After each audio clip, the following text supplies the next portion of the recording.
संपूर्ण प्रशंसाएं उस अल्लाह के लिए हैं जो इस वर्ल्ड का मास्टर है, जो क्रिएटर ऑफ यूनिवर्स खालिक कायनात है, जो इस महान जगत का स्वामी है, जिसकी अनगिनत बेशुमार नियामतें कृपाएं हमें और आपको नसीब हुई है, जिनको हम गिन नहीं सकते। अल्लाह रब्बुल आलमीन की नेमतों का हक अदा करना तो बहुत दूर की बात है, हम उनको उसको गिन नहीं सकते। इन तउद्दू निअमतल्लाहि ला तुहसूहा। मेरे बंदो, मेरे भक्तों, मेरे इनामात, मेरी नवाजिशें, मेरी कृपाएं इतनी हैं कि तुम उनको गिन नहीं सकते।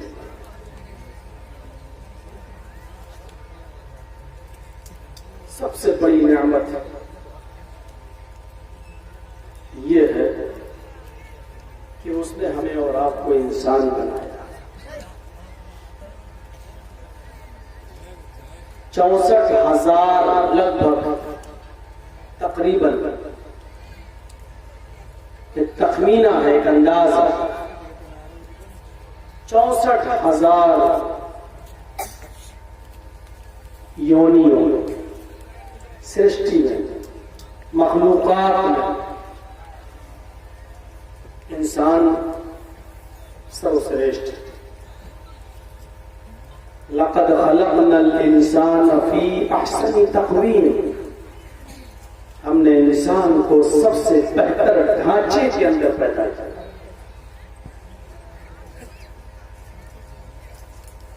ये उसका सबसे बड़ा एहसान है।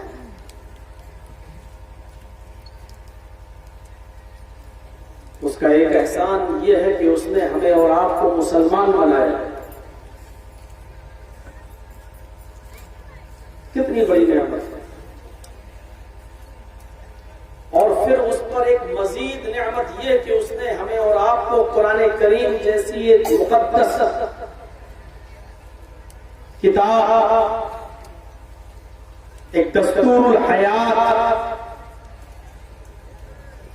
जिंदगी गुजारने का बेहतरीन तरीका और एक ऐसा लॉ, एक ऐसा कानून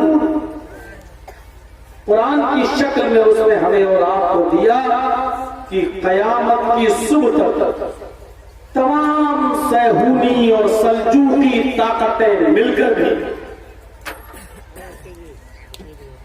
कुरान करीम को अगर मिटाना चाहे तो कुरान करीम को मिटाना तो बहुत दूर की बात, कुरान करीम के एक नुक्ते को भी दाएं से बाएं नहीं कर सकती। ऐसी किताब उसने हमें और आपको अता फरमाई। इन्ना नहनु नज़्ज़लना ज़िक्रा व इन्ना लहू लहाफ़िज़ून। और मजीद इस पर एक एहसान यह कि उसने हमें और आपको जनाब मोहम्मद रसूलुल्लाह सल्लल्लाहु अलैहि वसल्लम का उम्मती बनाया। ये हम उन नेमतों का जिक्र कर रहे हैं जो बड़ी बड़ी नेमतें उसने हमें और आपको दी। उन्हीं में एक नियामत यह भी शामिल है कि उसने हमें और आपको इस्लाम का पैरोकार बनाया, इस्लाम का शगाई बनाया। जो मजहब, जो दीन दुनिया के तमाम मज़ाहिब में सबसे आला, सबसे अफजल, सबसे अरफा, सबसे ऊंचा। इन्ना दीन इंदल्लाहिल इस्लाम। ईश्वर की दृष्टि में इस्लाम ही सर्वोपरि धर्म है। अल्लाह की नजर में सबसे पसंदीदा और महबूब दीन इस्लाम है।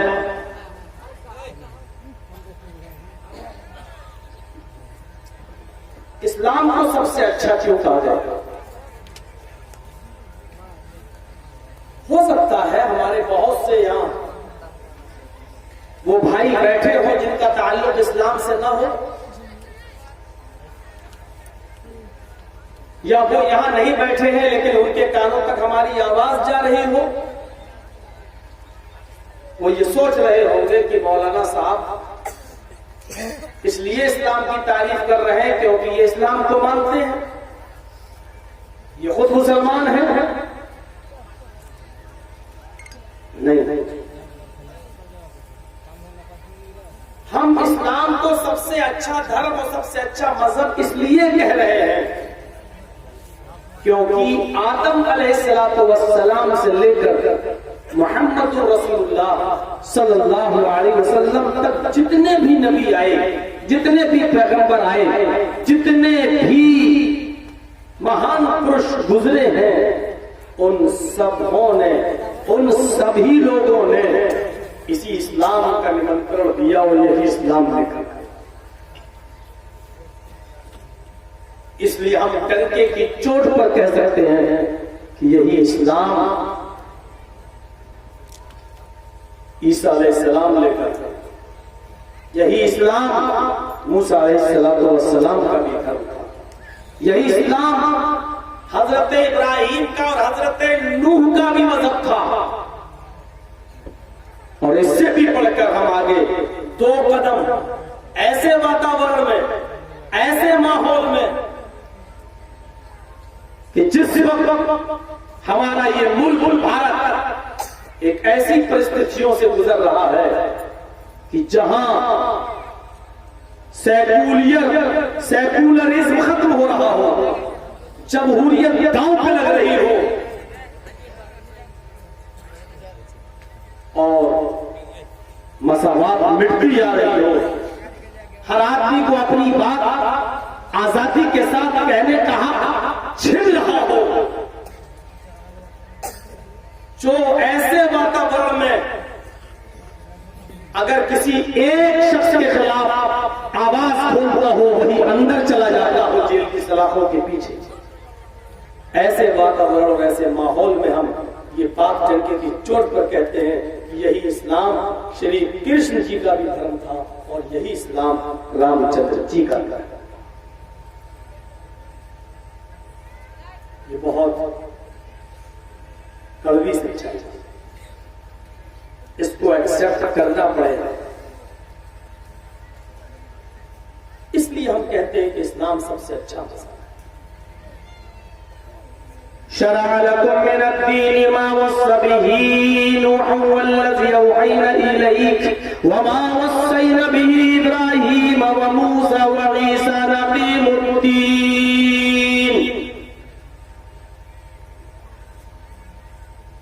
आए मोहम्मद सल्लल्लाहु अलैहि वसल्लम,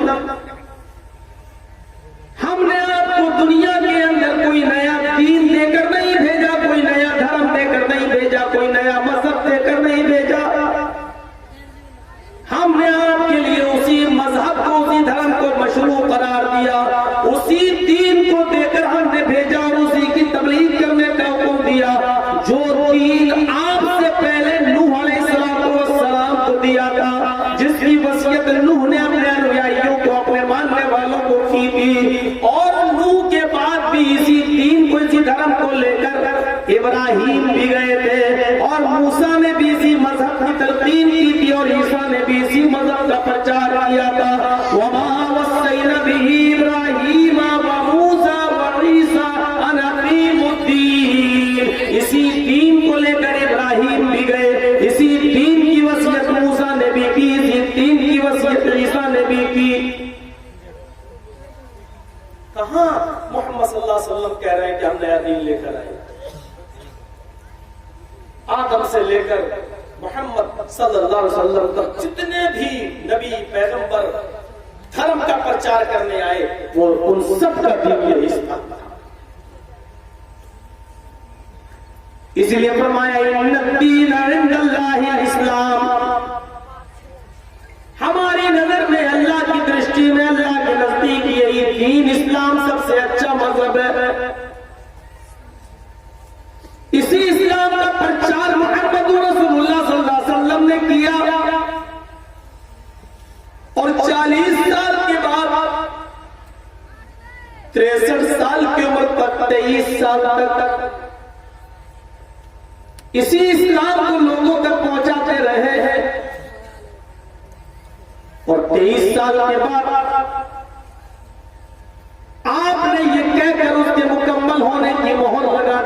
अल-यौमा अकमलतु लकुम दीनकुम व अतममतु अलैकुम निअमती व रज़ीतु लकुमुल इस्लाम दीना।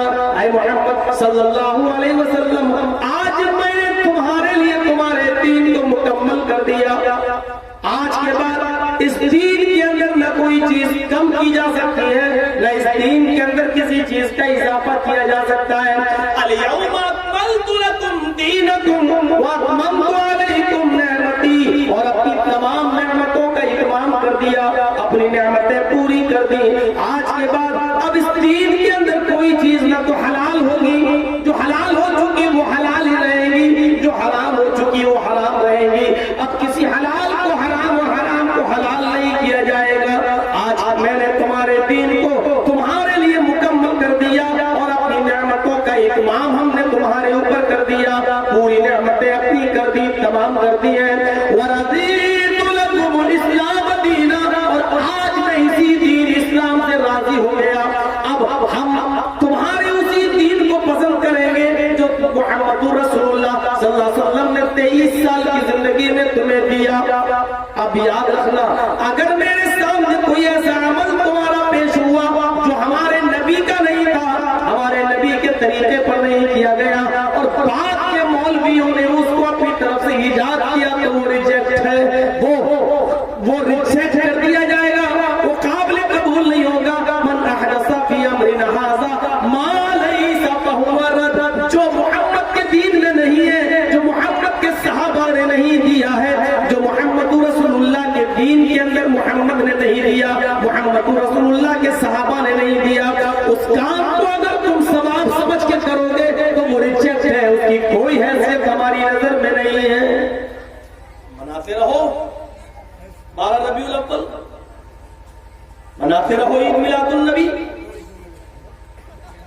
काटते रहो केक, लगाते रहो झंडे अपनी मोटरसाइकिलों पर, लगाओ हरे रंग की झंडियां, जलाओ लाइटें अपने घरों में,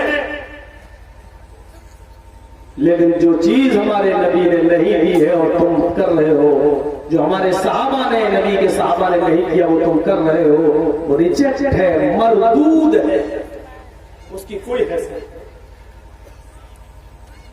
मैं उस दीन से राजी हूं जो दीन मोहम्मद रसूलुल्लाह ने मुकम्मल किया, और उसी दीन के बारे में अल्लाह रब्बुल आलमीन ने फरमाया, वमन यब्तगि गैरल इस्लामी दीनन फलन युक़बल मिन्हु व हुवा फिल आखिरति मिनल खासिरीन।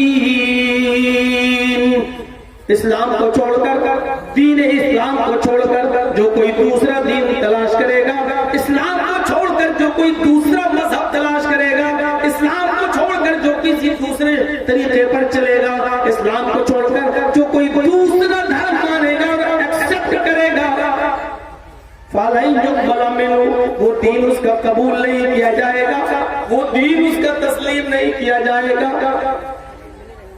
वह हुआ फिल आखिरति मिनल खासिरीन, और आखिरत के अंदर ये शख्स नुकसान उठाने वालों में से होगा, जहन्नम में जाने वालों में से होगा। अरे भाइयों, इस्लाम की सदाकत को समझिए। इस्लाम को छोड़कर जो कोई दूसरा दीन तलाश करेगा, इस्लाम को छोड़कर जो कोई दूसरा तरीका अपनाएगा, वो दीन, वो तरीका उसका काबिल कबूल नहीं। आदम से लेकर मोहम्मद तक सल्लल्लाहु अलैहि वसल्लम जितने भी पैगंबर आए, सबका यही दीन था। सारे नबियों ने, सारे पैगंबरों ने नमाज की दावत दी। ईसा अलैहिस्सलाम ने भी नमाज की दावत दी, मूसा अलैहिस्सलाम ने भी नमाज की दावत दी, इब्राहीम अलैहिस्सलाम भी नमाज पढ़ा करते थे और उन्होंने भी नमाज की दावत दी, बल्कि खुलकर ऐलान किया, इन्ना सलाती व नुसुकी व महयाया व ममाती लिल्लाहि रब्बिल आलमीन। ये इब्राहीम अलैहिस्सलाम फरमाया करते थे कि लोगों, मेरी नमाज, मेरी कुर्बानी, मेरी जिंदगी और मेरी मौत, ये सब अल्लाह रब्बुल आलमीन के लिए है। इब्राहीम अलैहिस्सलाम ने भी नमाज की दावत दी, नूह अलैहिस्सलाम भी नमाज की दावत लेकर आए, हजरत आदम अलैहिस्सलाम भी नमाज पढ़ा करते थे और नमाज का पैगाम भी देते थे। उनकी जितनी औलादें हुई नमाज का पैगाम देते रहे। मैंने कहा सारे नबियों का दीन यही इस्लाम था। इसीलिए मैं ये भी कह सकता हूँ कि जिनको आज हम नबी तसव्वुर नहीं करते, लेकिन इम्कानियात में से ये भी शामिल है कि ये भी नबी हो सकते हो सकता है कि हो। हम मना नहीं कर रहे हैं, लेकिन हम क्लियर भी नहीं कह सकते कि नबी थे, क्योंकि कुरान और हदीस में नाम के साथ नहीं आया। बहुत से पैगंबर आए, बहुत से लोग जल्सों में बयान भी करते हैं, लगभग तकरीबन कमोबेश 1,24,000 बयान भी करते हैं। हालांकि वो रिवायत सही नहीं है, लेकिन इससे पता चलता कितने नबी आए, लेकिन सारे नबियों का नाम तो कुरान में नहीं आया। हो सकता है हिंदू धर्म के लोग जिन लोगों को अवतार मानते हैं और भगवान का दर्जा देते हैं, हो सकता है कि ये भी अपने जमाने के कोई नबी रहे हो, कोई पैगंबर रहे हो। हम कृष्ण जी और रामचंद्र जी के बारे में कह रहे हैं, हो सकता है कि कृष्ण जी भी कोई पैगंबर रहे हो सकता है कि रामचंद्र जी भी कोई पैगंबर हो। हम इनकार भी नहीं कर सकते और इकरार भी नहीं कर सकते कि नहीं वो नबी थे, ये भी नहीं कह सकते, क्योंकि कुरान और हदीस के अंदर कोई वजाहत नहीं। लेकिन हाँ, कुरान ये कहता है कि हर कौम के अंदर एक नबी आया, वलिकुल्लि कौमिन हाद, हर कौम के अंदर एक डराने वाला आया। इस एतबार से हम कह सकते हैं कि हिंदू धर्म के अंदर भी कोई डराने वाला जरूर आया, क्योंकि हिंदू भी तो एक कौम है। ए भैया बैठ जाओ, बहुत वीडियो बना चुके हो, बहुत ये सब बन रही है, इसको बैठा लो, बैठ। आप लोग यहाँ खड़े हो जाते हो, पीछे वालों को दिखता नहीं है, फिर वो सब शोर करते हैं। इतनी जगह है, सब लोग यहाँ बैठते। देखिए मेरी बात को जरा समझने की कोशिश करो। ये चीज अगर जहन से हट गई तो पूरी तफसील समझ में नहीं आएगी। इब्राहिम, मैं अर्ज ये कर रहा था कि हिंदू धर्म के अंदर भी कोई ना कोई नबी आया है। अगर आप ये कहेंगे कि नहीं कोई नहीं आया, तो क्या मतलब कुरान झूठा है? ना, कुरान कह रहा है कि हमने हर कौम के अंदर एक डराने वाला भेजा, कौम के अंदर एक हादी आया, एक रास्ता दिखाने वाला आया, बल्कि रसूल आया। वलक़द बअसना फी कुल्लि उम्मतिन रसूलन अन इअ्बुदुल्लाह वज्तनिबुत ताग़ूत। कुरान कह रहा है हमने हर उम्मत के अंदर एक रसूल भेजा। कितना क्लियर, वलक़द बअसना फी कुल्लि उम्मतिन रसूलन, हर उम्मत के अंदर, हर कौम के अंदर, हर समूह के अंदर, हर जाति के अंदर हमने एक रसूल भेजा।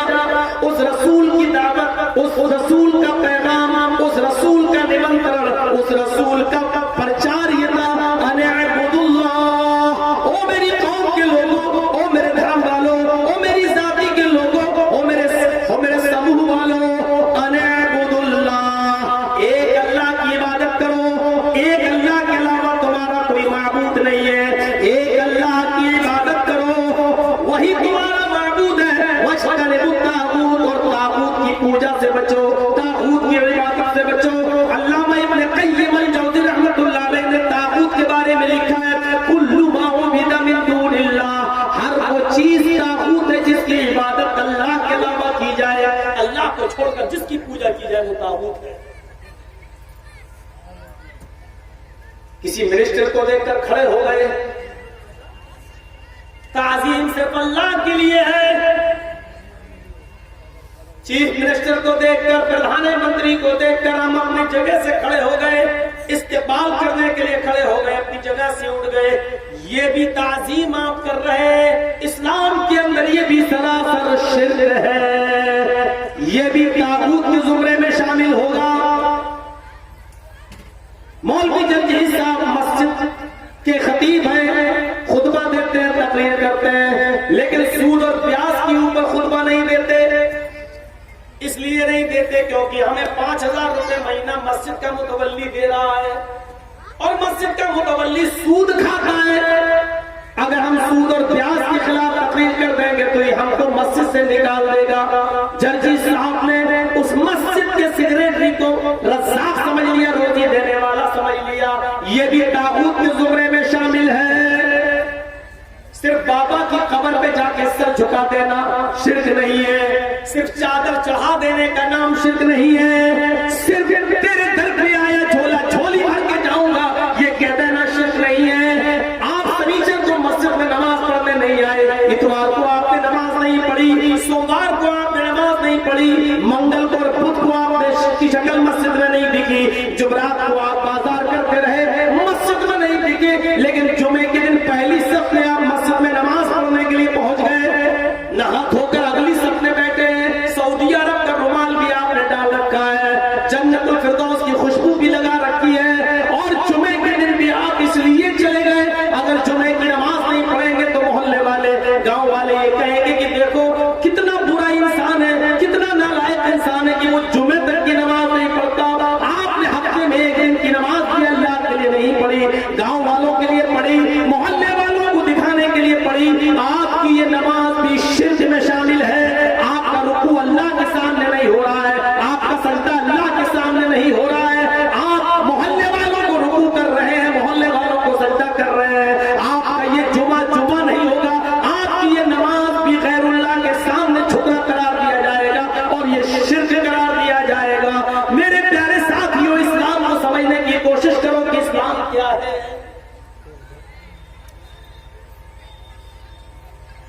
हम इस्लाम के मिजाज को नहीं समझ रहे।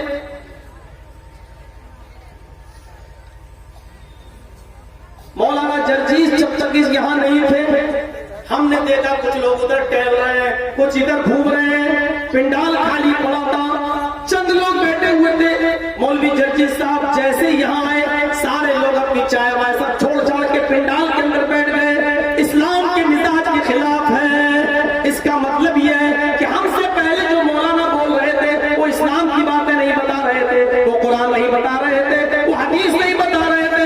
आपने सिर्फ मौलवी जर्जीस को ये समझ रखा है कि वही कुरान बताता है, वही हदीस बता रहा है, बाकी सारे लोग तो लैला मजनू की कहानी सुना रहे हैं। ये चीज भी इस्लाम के मिजाज के खिलाफ है, जिसको आज हम समझने की कोशिश नहीं कर रहे हैं। मेरे भाइयों, इस्लाम के मिजाज को समझने की कोशिश कीजिए, अपने आप को चेंज करने की कोशिश कीजिए, इस्लाम के सांचे में ढालने की कोशिश कीजिए, और हर मुकर्रिर और हर मौलवी की बात को सुनने की कोशिश कीजिए इस नीयत के साथ कि ये भी कुरान और हदीस की बातें बता रहा है, ये भी नमाज और रोजे की बातें बतला रहा है, ये भी किताबुल्लाह और अल्लाह ताला रसूल की बातें बतला रहा है। जब ये तसव्वुर हमारे अंदर आएगा तब इस्लाम की लज्जत, इस्लाम की चाशनी, इस्लाम का मजा हम ले पाएंगे।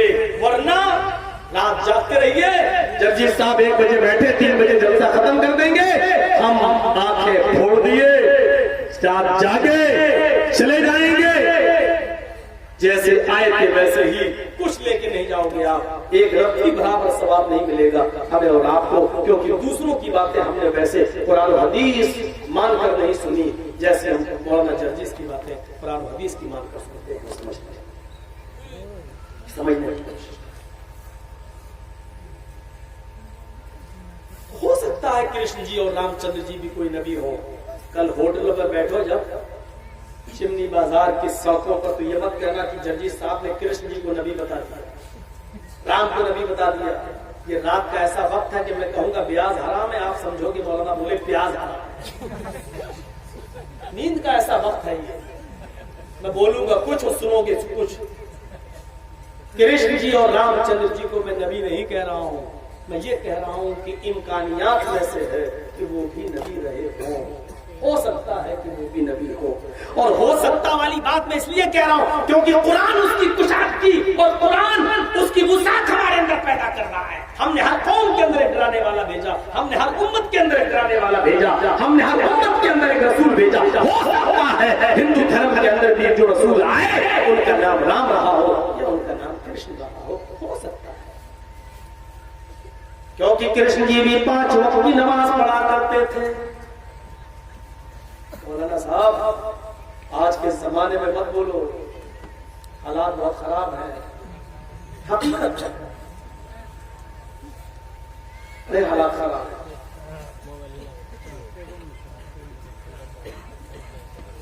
श्रीमद् भागवत गीता अध्याय 6 और उसका मंत्र नंबर 10 उठाओ। कृष्ण जी की पूरी नमाज मिल जाएगी। जब आदम से लेकर मोहम्मद तक सारे नबियों की नमाज का जिक्र हमें मिल रहा है, कुरान कह रहा है, तो हो सकता है हिंदू धर्म में भी जो नबी आए उन्होंने नमाज की दावत दी। और कृष्ण जी अर्जुन से कह रहे हैं नमाज पढ़ो। योगीयुज्जीत सततमात्मानं रासेस्थिता एकाकी यच्चताति मनिराशीर परिग्रह।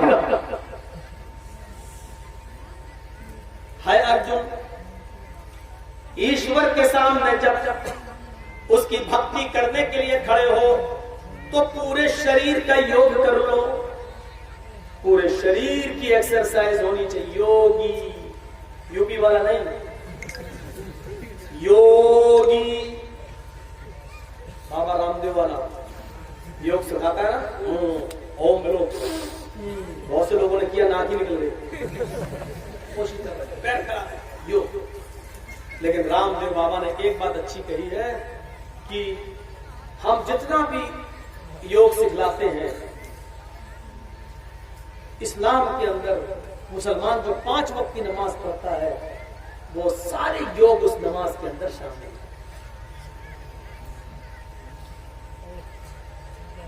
हाय अर्जुन, ईश्वर की पूजा करो तो पूरे शरीर का योग हो। हिंदू धर्म के अंदर कोई भी पूजा कर लो, पूरे शरीर का योग नहीं है। हनुमान जी की मूर्ति है, पूरे शरीर का योग नहीं है। गणेश जी की, शंकर जी की, यार ये 2-3 आदमी हमें बहुत परेशान कर।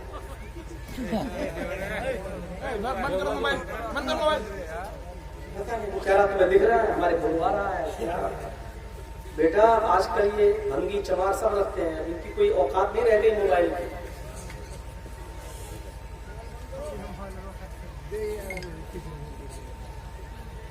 ये बन रहा ना, यूट्यूब पे पड़ जाएगा, देख लेना। और वीडियो बनाना होगा तो दाएं बाएं से बनाया करो, सामने ही आप बना रहे हो मेरे बना। पूरे शरीर की योग सिर्फ नमाज के अंदर होगी। देखिए अल्लाह, देख रहे हैं ये हाथ उठ रहे हैं, ये हाथों के अंदर पॉजिटिव रेजिस दौड़ रहे हैं। किसने दिया?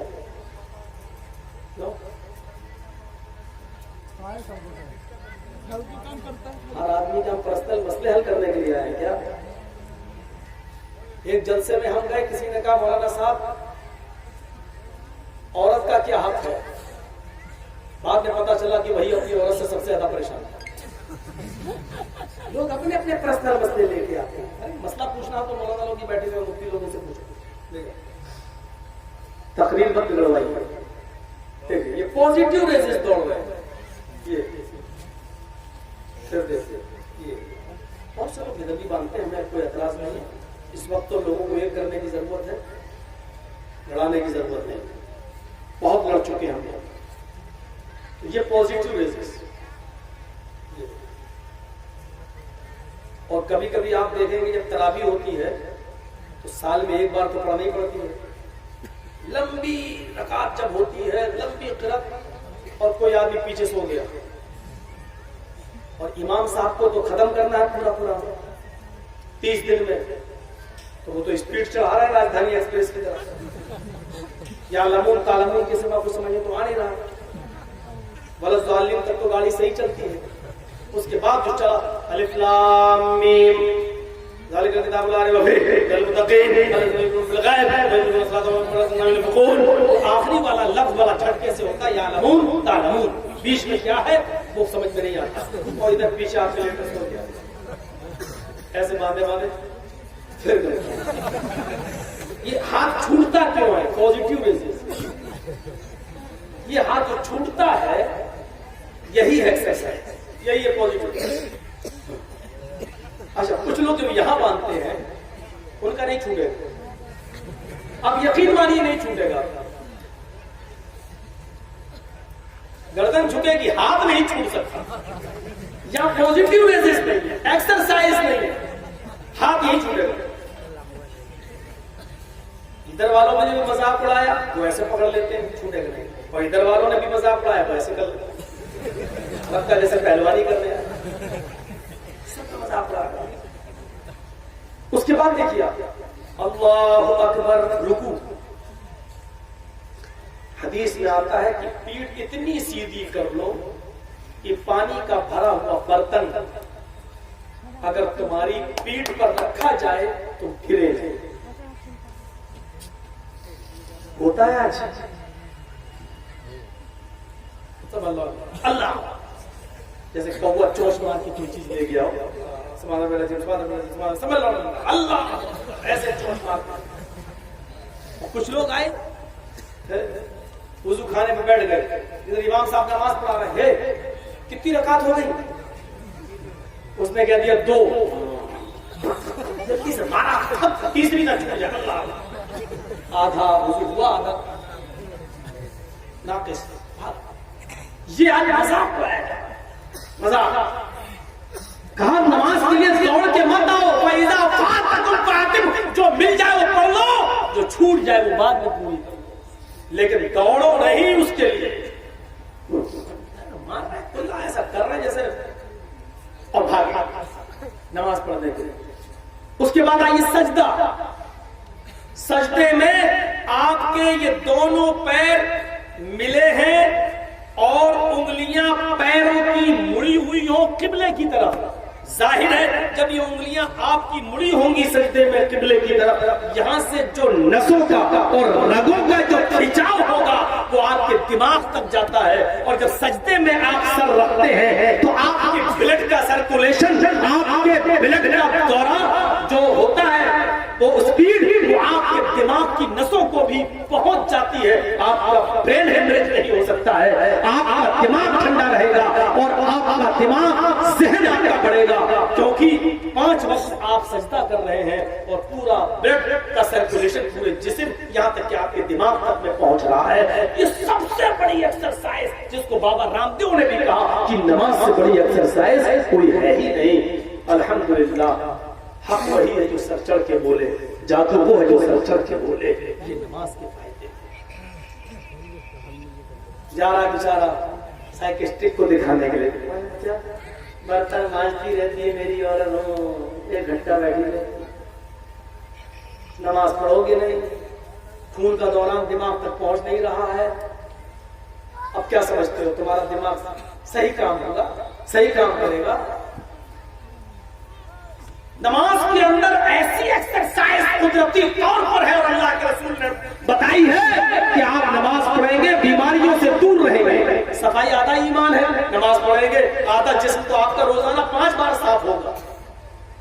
मुंह धुल रहा है, जहां पानी डालो और खींचो, हुक्म है वस्तनशक, खींचो, फिर है वस्तनशक, झाड़ो।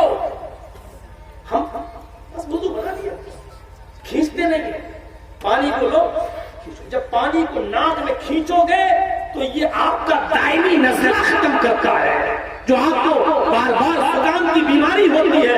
ये पानी का खींचना आपके जुकाम को दूर करता है। लेकिन रोजे की हालत में मना किया गया, रोजे की हालत में खींचोगे तो हलक में नीचे चला जाएगा, रोजे की हालत में नहीं। वस्तन जरा झाड़ो, और झाड़ने का तरीका भी बताया। दादुल मात पढ़िए, अल्लाह में अपने कईयों के तिब्बे नबी पढ़िए।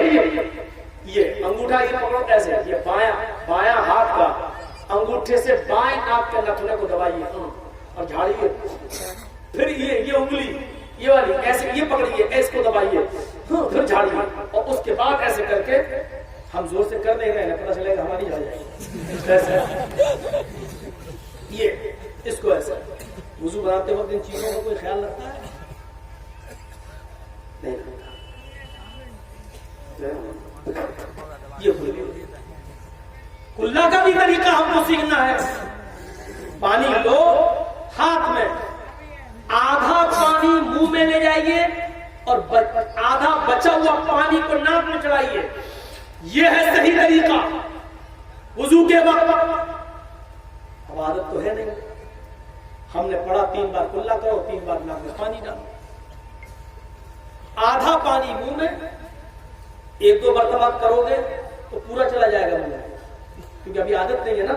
और जब आदत पड़ जाएगी 2-4 दिन करोगे तो आधा ही मुंह में जाएगा, आधा नाक में। फिर दाएं हाथ की शहादत की उंगली से दांतों को रगड़िए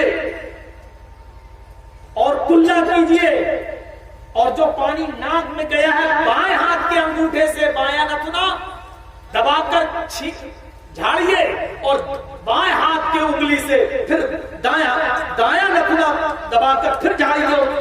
3 बार आप ऐसा कीजिए और फिर देखिए बीमारियां कैसे दूर होती है। आप वुजू तरीके के मुताबिक बनाइए इस्लामी, डॉक्टरों के पास जाना छोड़ दो। अच्छा, वुजू से पहले मिसवाक करते। एक हकीम आया अल्लाह के रसूल के पास, अल्लाह के नबी, क्या मैं आपके गांव में जहां आप रहते हैं क्या मैं अपनी दवा की दुकान खोल लूं? मैं हकीम हूं। आपने कहा खोल लो। 6 महीने के बाद वो जाने लगा। अल्लाह के रसूल ने कहा किसी ने कुछ कहा? कहा नहीं। फिर क्यों जा रहे हो? कहता क्या करूंगा यहाँ रहे। कहा क्यों, क्या हुआ? कहा 6 महीने में 6 मरीज नहीं मिले, हम क्या करेंगे यहाँ रहे। तो अल्लाह के रसूल सल्लल्लाहु अलैहि वसल्लम मुस्कुराए और जानते हो क्या जवाब दिया? फरमाया तुम्हें पता नहीं हमारे साथी बीमार क्यों नहीं होते? अल्लाह के रसूल फरमाया मैंने तो मिसवाक का हुक्म दिया और यार नमाज से पहले मिसवाक करते हैं। पता ये चला सारी दुनिया झूठी हो सकती है लेकिन मोहम्मद रसूलुल्लाह का फरमान झूठा नहीं हो सकता। मिसवाक के बहुत फायदे हैं। हर नमाज से पहले अगर कोई आदमी मिसवाक करे तो मिसवाक के बाद जो पानी जबान के जरिए पेट के अंदर जाएगा उससे आपका पेट साफ रहेगा, और जब पेट साफ रहेगा तो सारी बीमारियों की जड़ पेट ही है। जब पेट साफ रहेगा तो बीमारियां पैदा ही नहीं होंगी। हम तो केमिकल वाले पेस्ट इस्तेमाल करते हैं, टूथपेस्ट, कोलगेट, क्लोजअप, हमने कुल्ला लिया। अब दांतों में तो लगा ही है अंदर। अब पानी के साथ साथ थूक के साथ साथ वो केमिकल भी अंदर जा रहा है। जब केमिकल अंदर जा रहा है तो 2, 4, 6, 7 महीने के बाद वो बीमारी का एक रूप धारण कर लेता है। मेरे भाइयों, पेट में फिर बीमारियां पैदा कर देता है और फिर पेट की बीमारियों से हमें और बीमारियां लग जाती हैं। उसने कहा अल्लाह के नबी हकीम ने क्या जवाब दिया? आपने बिल्कुल सच फरमाया। जब मिसवाक करते हैं और मिसवाक के बाद उनके पेट ठीक रहते हैं तो जिसका पेट ठीक है वो बीमार क्या होगा? पेट ही तो तमाम बीमारियों की जड़ है। उसके बाद आप देखिए कुल्ला मुंह धुल रहे हैं, हाथ धो रहे हैं, फिर पानी लेकर ये सर का मसा ऐसे, फिर हाथ को वापस ला रहे हैं। ये पानी से भीगा हुआ हाथ जब आप सर पे ले जाते हैं, मेडिकल साइंस कहती है कि आपका ऐसा करने से आपका ब्लड प्रेशर नॉर्मल होता है। आपको ब्लड प्रेशर की अगर बीमारी है तो सर पे पानी ऐसे इस तरीके से करने से आपका ब्लड प्रेशर नॉर्मल होता है, गुस्सा कम आएगा। ये तो वुजू का फायदा है। फिर नमाज के फायदे क्या? वक्त का पाबंद बन जाता है इंसान। उसको पता है ज़ोहर का वक्त है, अपने काम ज़ोहर से पहले निपटा लेगा, बकिया काम ज़ोहर के बाद करेगा। उसको मालूम है कि असर की नमाज का वक्त क्या है, असर से पहले वो अपने काम निपटाएगा। वक्त का पाबंद, जो इंसान वक्त का पाबंद हो गया, अल्लाह की कसम कामयाब हो गया, कामयाब। डॉक्टर जाकिर नाइक अपनी तकरीरों और अपने स्पीचेस से इतना कामयाब नहीं हुए जितना वक्त की पाबंदी से वो कामयाब। उनके स्कूल पे जाइए था, जब तो नहीं है, उनके जो स्कूल बंबई में चल रहे हैं, 1 मिनट अगर लेट आया टीचर पढ़ाने वाला तो 3 दिन की तनख्वाह काटते थे। 1 मिनट अगर तुम लेट हुए, मैं नहीं जानता हूं तुम लोकल ट्रेन से आते हो या अपनी गाड़ी से आते हो, जाम लगा, ट्रैफिक, ये मैंने, आप अपने घर से ऐसे वक्त में चलिए कि आप वक्त पे आ जाए। 1 मिनट अगर आप लेट हुए तो 3 दिन की तनख्वाह काटते थे। ये उनके उसमें लिखा हुआ था मैनिफेस्टो में, ये 3 दिन की तनख्वाह। अब जब ये कानून बन गया, 1 मिनट लेट आओगे 3 दिन की तनख्वाह, तो अब कोई लेट होगा? आप एक वक्त मुतय्यन कर ले कि ज़ोहर की अज़ान 12:30 बजे होती है, हमें 12:05 25 मिनट में मस्जिद में पहुंचना है। आप एक रूल, एक उसूल, एक कानून बनाइए अपने ऊपर। एक 3 दिन की तनख्वाह बचाने के लिए आदमी 1 मिनट लेट नहीं हो रहा है। आप जन्नत पाना चाहते हैं और आप जोहर की नमाज 2 बजे पढ़ रहे हैं, असर की नमाज जमात छोड़ के 5 बजे पढ़ेंगे, मगरिब भी आजाद हो रही और आप चाय के होटल पे चाय पिएंगे। 3 दिन की तनख्वाह बचाने के लिए आप 5 मिनट पहले स्कूल पहुंच रहे हैं, लेकिन जन्नत पाने के लिए आप 5 मिनट पहले मस्जिद में नहीं आ सकते। हम मुसलमान हैं, इबादत का भूखा नहीं है। फरिश्ते उसकी इबादत करते हैं। हम और आप कितनी इबादत करेंगे? जानते हो ये खाने काबा जो सऊदीया में, जो मक्के में बना है, बिल्कुल इसी के सीध में ऊपर चले जाओ, 7वें आसमान के ऊपर सिदरतुल मुंतहा है, बिल्कुल काबे की शक्ल है उसकी। उसका फरिश्ते तवाफ करते हैं, फरिश्ते। और जानते हो जो फरिश्ता एक मर्तबा सिदरतुल मुंतहा के पास जाकर बैतुल मामूर का तवाफ कर लेता है, सिदरतुल मुंतहा के पास बैतुल मामूर है, उस बैतुल मामूर का जो फरिश्ता एक बार तवाफ कर लेता है, 7 चक्कर लगा लेता है, उसके बाद फिर वो लाइन में खड़ा हो जाता है। अब ये फरिश्ते पहले तवाफ करेंगे, उसके बाद में हमारा नंबर आएगा। हदीस की किताब कहती है जो एक बार तवाफ करता है, 7 चक्कर लगाता है, वो लाइन में खड़ा हो जाता है, फिर कयामत की सुबह तक उसका दोबारा नंबर नहीं आएगा। इतनी इबादत करने वाले फरिश्ते अल्लाह की आज भी मौजूद है। वो हमारी इबादत का भूखा नहीं है, वो हमारी मसनूई इबादतों का मोहताज नहीं है। मेरे भाइयों, हम ये ना समझे कि हम अल्लाह के ऊपर कोई एहसान कर रहे हैं नमाज पढ़कर। हमारा फायदा है इसमें, वक्त की पाबंदी, खाने पीने का टाइम। मेरे भाइयों, आप सोते हो, आपके सोने का टाइम मुतय्यन है। आपके बच्चे स्कूल जाते हैं, उनके स्कूल में जाने का टाइम मुतय्यन है। आपका स्कूल बच्चा 7 बजे जाता है तो आपकी बीवी 6 बजे उठती है, वो चाय बनाती है, नाश्ता तैयार करती है, बच्चे को नाश्ता कराती है, उसका टिफिन तैयार करती है, उसका लंच तैयार करती है।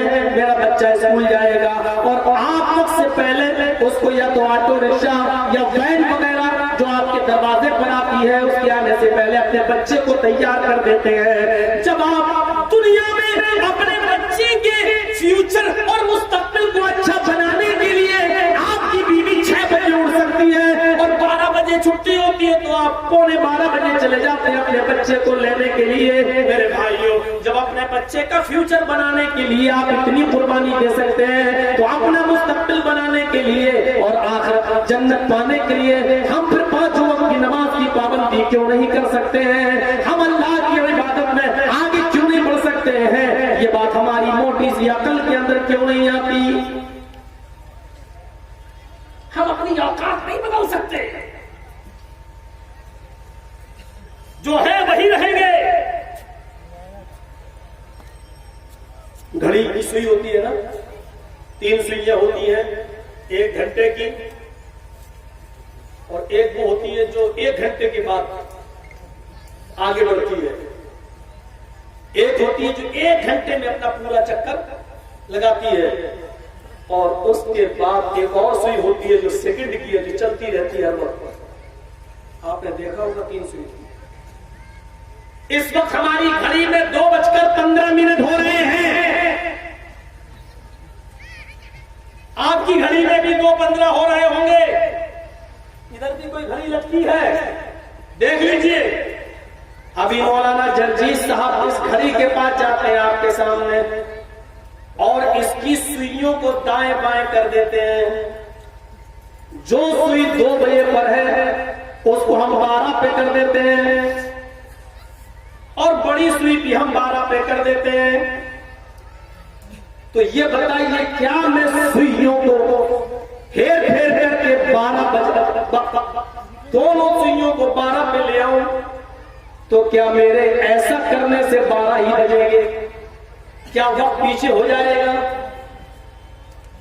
हम सुई देखते टाइम के लिए सुई जरूर देख रहे हैं, सुई अपने से चल रही है तो टाइम बढ़ रहा है, लेकिन अपने हाथ से अगर आपने सुइयों को दाएं बाएं किया तो आपके दाएं बाएं करते रहने से टाइम नहीं बदलता, टाइम अपनी जगह पर कायम है।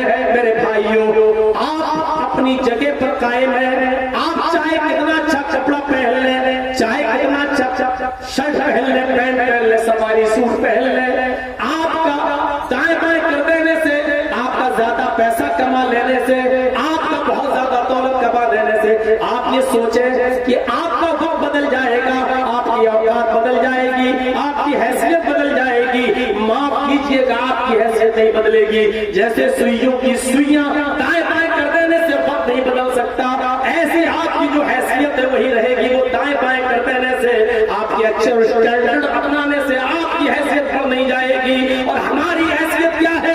सुनिए, हमारी हैसियत क्या है? अगर हम अपनी हैसियत को जानना चाहते हैं तो अपनी हैसियत को बस 2 लफ्जों में सुन लो, फलयंजुरिल इंसानु मिम्मा खुलिक़। आए इंसान, तुझे गौर करना चाहिए कि तू किस चीज से पैदा है, किस चीज से पैदा हुआ है।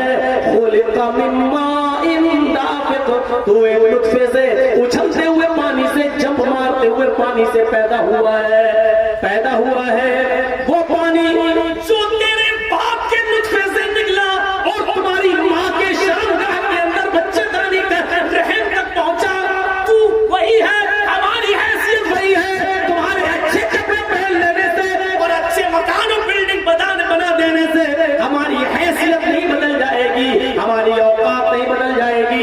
मोदी प्रधानमंत्री जरूर है, लेकिन हैसियत उसकी भी यही है। अमित शाह गृह मंत्री जरूर है, लेकिन उसकी हैसियत नहीं बदल सकती है। हैसियत मौलवी चर्चिल आज जो शहंशाह खिताबत का लक़ब से नवाजा जा रहा है और खतीबुल हिंद जैसे लफ्ज़ उसके लिए कहे जा रहे हैं, लेकिन मौलवी चर्चिल की हकीकत यह है कि वो भी उसी गंदे पानी और हकीर पानी का एक हिस्सा है। वही हमारे रगों में भी हमारे माँ बाप का खून दौड़ रहा है। लोगों, अपनी हैसियत मत बदलो, वक्त के साथ चलो, अपनी आखिरत बनाने की फिक्र करो। अल्लाह के नबी से सवाल किया जा रहा है, अल्लाह के नबी, अभी आपकी उम्र इतनी नहीं हुई कि बुढ़ापा हो, लेकिन हम देख रहे हैं कि खाल सुधर गई है, चेहरे पर सफेदी आ गई है, बाल आपके पकने लगे हैं, आखिर किस चीज का टेंशन है? अल्लाह के नबी, अभी आपकी उम्र तो इतनी नहीं हुई कि बुढ़ापा नजर आए, लेकिन आपके चेहरे पे बुढ़ापा नजर आ रहा है। जवाब दे रहे हैं अल्लाह के नबी कि हाँ, आए मेरे साथियों, मुझे फिक्रों ने घेर लिया है, मुझे टेंशन ने घेर लिया है। सहाबा ने कहा अल्लाह के नबी, आपको भी टेंशन, आपको भी फिक्र? फरमाया हाँ, मुझे सूरह नबा ने, मुझे सूरह हाक़ा ने, मुझे सूरह मुल्क ने, मुझे सूरह दहर ने, मुझे सूरह क़यामा ने, सूरह दहर ने, सूरह हशर ने बूढ़ा कर दिया है। इन सूरतों में क़यामत का जो हौलनाक मंजर, क़यामत का जो दर्दनाक मंजर पेश किया है, मुझे इन सूरतों ने बूढ़ा कर दिया है। मुझे क़यामत की उलझनों ने और क़यामत के टेंशन ने बूढ़ा कर दिया है। ये उस जात का हाल है, उस पैगंबर का हाल है जिसके बारे में अल्लाह के, हम सारी दुनिया के मुसलमान जन्नत के मकाम महमूद की दुआ उनके लिए करते हैं, जिनके बारे में खुद अल्लाह के नबी फरमाते हैं कि सबसे पहले जन्नत के अंदर मैं दाखिल होऊंगा, मैं जन्नत का दरवाजा खटखटाऊंगा, फरिश्ता पूछेगा आप कौन? मैं कहूंगा ना मोहम्मद। वो कहेगा आप ही के लिए दरवाजा खोलने का हुक्म दिया गया और मुझे हुक्म दिया गया कि आपसे पहले मैं किसी के लिए दरवाजा न खोलूं। सब कुछ है, लेकिन इसके बावजूद कह रहे हैं कि मुझे सूरह मुल्क ने, सूरह हाक़ा ने, सूरह क़यामा ने, सूरह नबा ने बूढ़ा कर दिया है। मेरे भाइयों, जब मोहम्मद रसूलुल्लाह का ये हाल है तो हमारा हाल क्या होना चाहिए? आज हमें नींद कैसे आ जाती है? आज हम सो कैसे जाते हैं? आज फजर की नमाज के वक्त हमारी आंख क्यों नहीं खुलती है? हम बिस्तर पर कैसे सो जाते हैं? मेरे भाइयों, हदीसें पढ़िए, सहाबा बयान करते हैं कि अल्लाह के नबी सल्लल्लाहु अलैहि वसल्लम ने फरमाया, लोगों, इसराफील अलैहिस्सलाम ने सूर अपने मुंह में लगा लिया है, तैयार खड़े हैं, सूर उनके मुंह में। पूछा अल्लाह के नबी, क्यों सूर मुंह में क्यों लगा लिया? का बस अल्लाह का हुक्म होगा वो बजा देंगे, सूर फूंक देंगे। और सूर अल्लाह के हुक्म के इंतजार के लिए उन्होंने कहा इंतजार न करना पड़े, उन्होंने आज ही को सूर को मुंह में रख लिया, जैसे हुक्म होगा बजा डालेंगे। इतना सुनना था कि सहाबा धाड़े मार मार के रोने लगे, सहाबा धाड़े मार मार के चीखने लगे। मेरे प्यारे साथियों जरा तसव्वुर कीजिए, 1400 साल पहले सहाबा रो रहे थे। 1400 साल पहले तो कयामत फिर भी दूर थी, लेकिन आज 1400 साल के बाद हम हंस रहे हैं, जबकि कयामत 1400 साल करीब हो चुकी है। अभी हमने सोचा, हमें इस बात का एहसास है नहीं। मोमिन कौन है? हम और आप मोमिन हैं। नाम जरूर है मोहम्मद जर्जीस, नाम जरूर है मोहम्मद असलम, नाम जरूर है मोहम्मद अकरम, लेकिन हम मुसलमान हैं। जानते हो मोमिन की एक अलामत क्या है? आओ आज सुन लो। मोमिन की एक अलामत यह है कि वो अपनी जिंदगी को जितना मौत के करीब देखता है, उसके चेहरे पर उतनी ही मुस्कुराहट आती है। क्या हमें मौत करीब नजर आए तो कभी खुशी होती है? नहीं।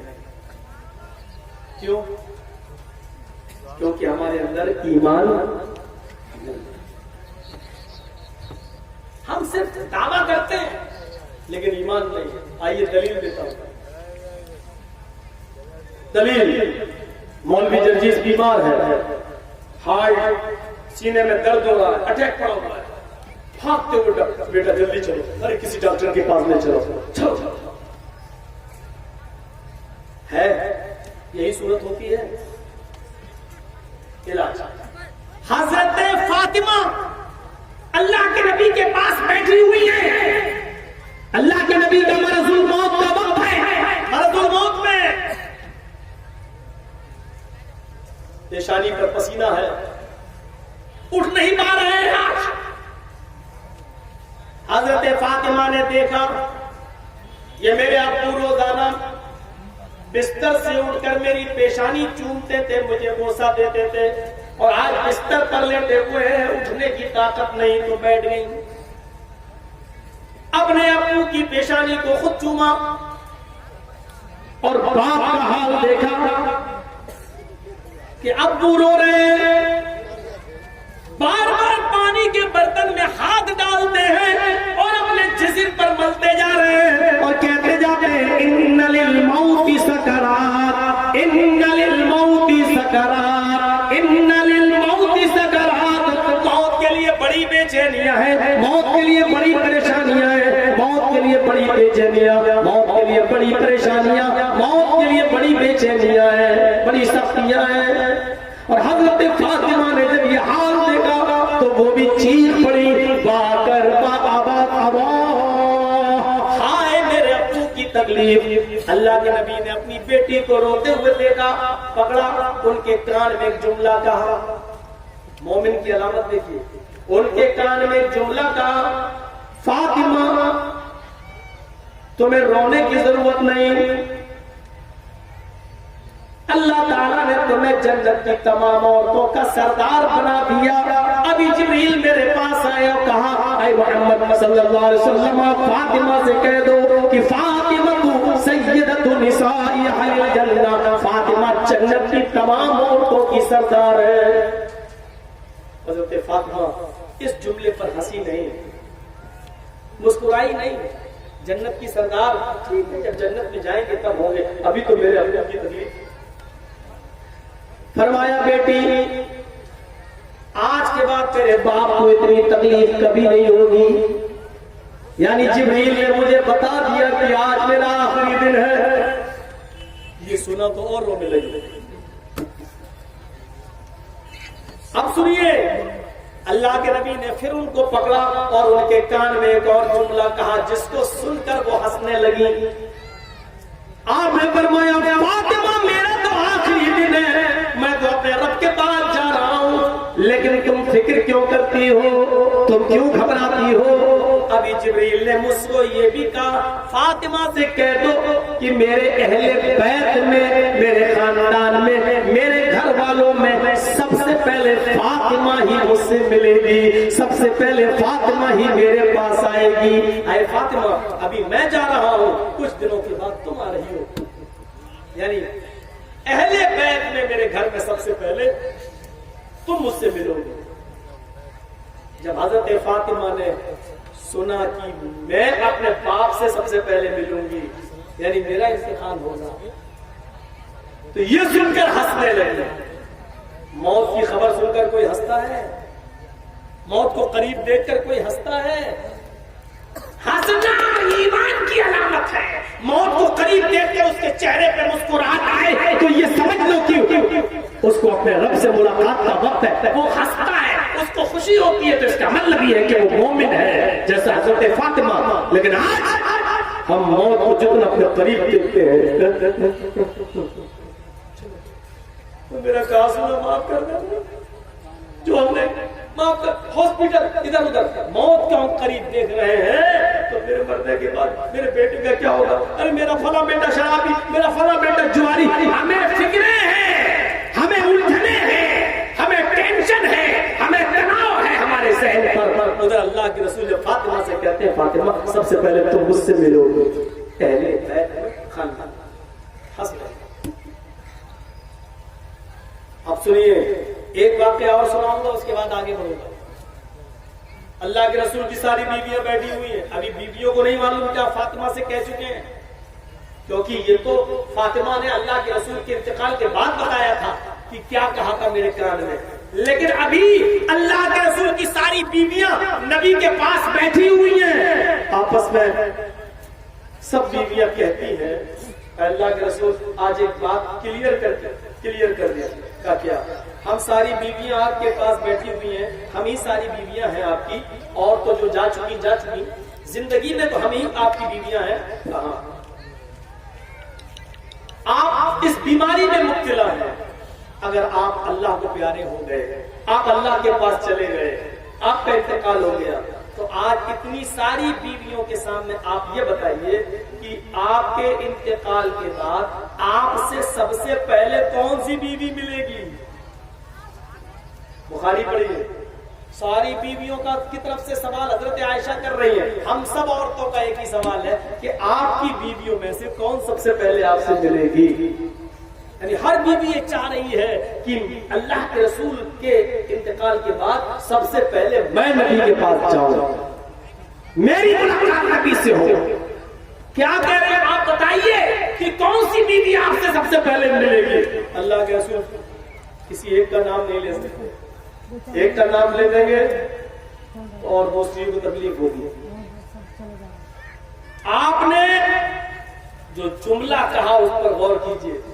बुखारी शरीफ की रिवायत है, अल्लाह के नबी मुस्कुराए और फरमाए, आयशा मेरे इंतकाल के बाद सबसे पहले मुझसे मेरी वो बीवी मिलेगी जिसके हाथ सबसे ज्यादा लंबे होंगे। क्या कहा? मेरे इंतकाल के बाद जिस बीवी के हाथ सबसे ज्यादा लंबे होंगे वो मुझसे सबसे पहले मिलेगी। थोड़ी देर के बाद आयशा किसी बहाने से बाहर निकली और सारी बीवियों से कहती हूँ दूसरे कमरे में आओ। अल्लाह के नबी समझ गए अब ये हाथ नापेंगी किसके हाथ लंबे हैं। दूसरे कमरे में गई सारी बीवियां। हजरत आयशा एक छड़ी ले आई लकड़ी और कहने लगी चलो हाथ नाप के देखें कि किसका हाथ लंबा है। वही हुआ, सबके हाथ देखने लगी किसका हाथ लंबा किसका हाथ लंबा। तो सबसे ज्यादा लंबा हाथ निकला हजरत सौदा का। आपकी बीवियों में सबसे लंबा हाथ किसका निकला? हजरत सौदा का। अब सारी औरतें उनको बधाई देने लगी, तेरे लिए मुबारकबाद। अल्लाह के नबी ने कहा जिसका हाथ लंबा होगा वो सबसे पहले मिलेगी। तेरा हाथ है, तुम भी खुश नसीब हो, तुम भी सबसे पहले मिलो। काश तेरा हाथ लंबा होगा। और सौदा भी समझने लगी, खुश हो गई, चलो मेरा हाथ लंबा, मैं सबसे पहले मिलूंगी अल्लाह के रसूल से। पूरी जिंदगी इंतजार करती रही, बीवियों अल्लाह के रसूल इस दुनिया से चले गए, बीवियों में सौदा खुश, मैं सबसे पहले मिलूंगी, मेरे हाथ सबसे लंबे।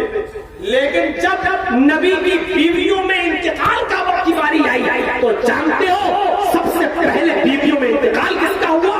हजरत ज़ैनब का। नबी की बीवियों में एक बीवी का नाम ज़ैनब बिन्त जहश था। सौदा का इंतकाल नहीं हुआ सबसे पहले, ज़ैनब बिन्त जहश का इंतकाल हुआ। सारी औरतें, अल्लाह के नबी ने तो कहा था कि जिसके हाथ सबसे ज्यादा लंबे होंगे, लंबे तो सौदा के थे, ज़ैनब कैसे चली गई? गौर करने लगी, सारी दुनिया झूठी हो सकती लेकिन मोहम्मद रसूलुल्लाह का फरमान झूठा नहीं हो सकता। हज़रत आयशा कहने लगी, आए मेरी सहेलियों, लंबे हाथ का मतलब लंबाई चौड़ाई का हाथ नहीं, सबसे पहले मेरी वो बीवी मुझसे मिलेगी जिसके हाथ लंबे होंगे। इसका मतलब ये था कि जो सदका करने में, खैरात करने में, दान देने में, गरीब और मिस्कीनों की मदद करने में जिसके हाथ लंबे होंगे, जो सबसे ज्यादा ज़कात और सदका और खैरात की हामिल होगी, वो औरत मिलेगी। और हम सब जानते हैं कि ज़ैनब सबसे ज्यादा सदका और खैरात करने वाली थी।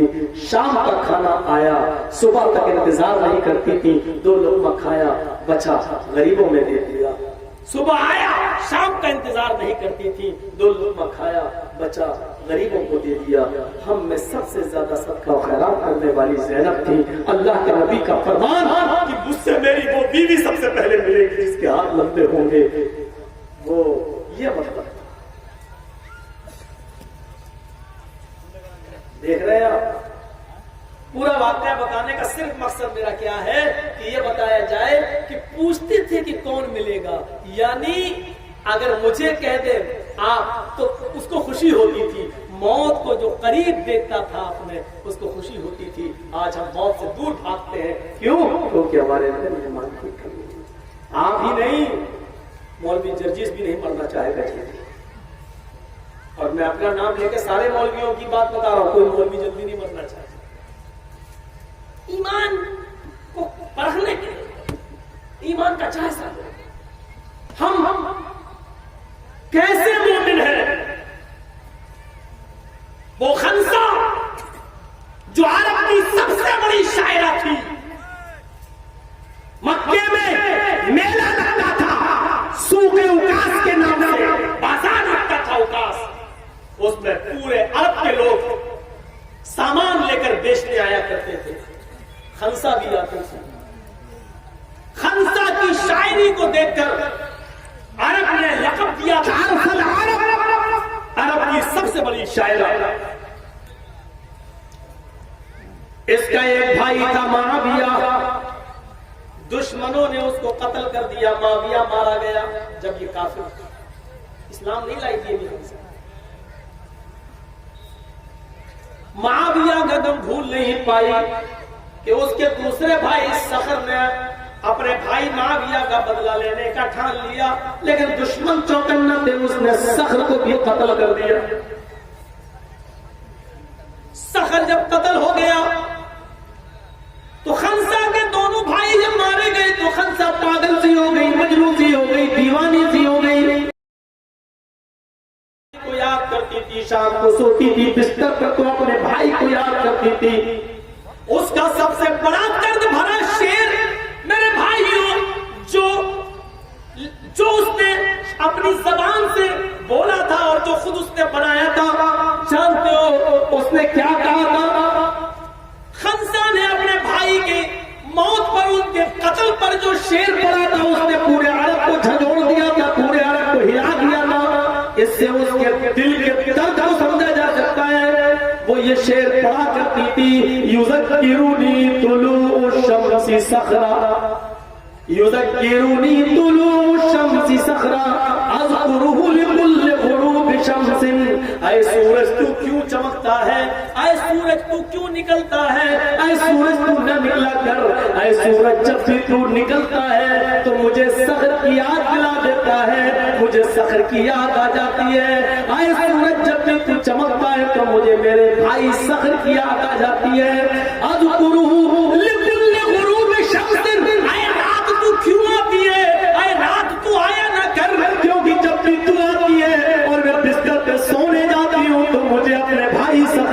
याद आती है। जानते हो कहने का मकसद, कहना ये चाहती है कि दिन हो तो मुझे भाई की याद और रात हो तो मुझे भाई की याद सताती है। अरे दिन तू क्यों आता है कि मुझे भाई की याद दिलाता है, अरे रात तू क्यों आती है कि मुझे भाई की याद दिला देती है।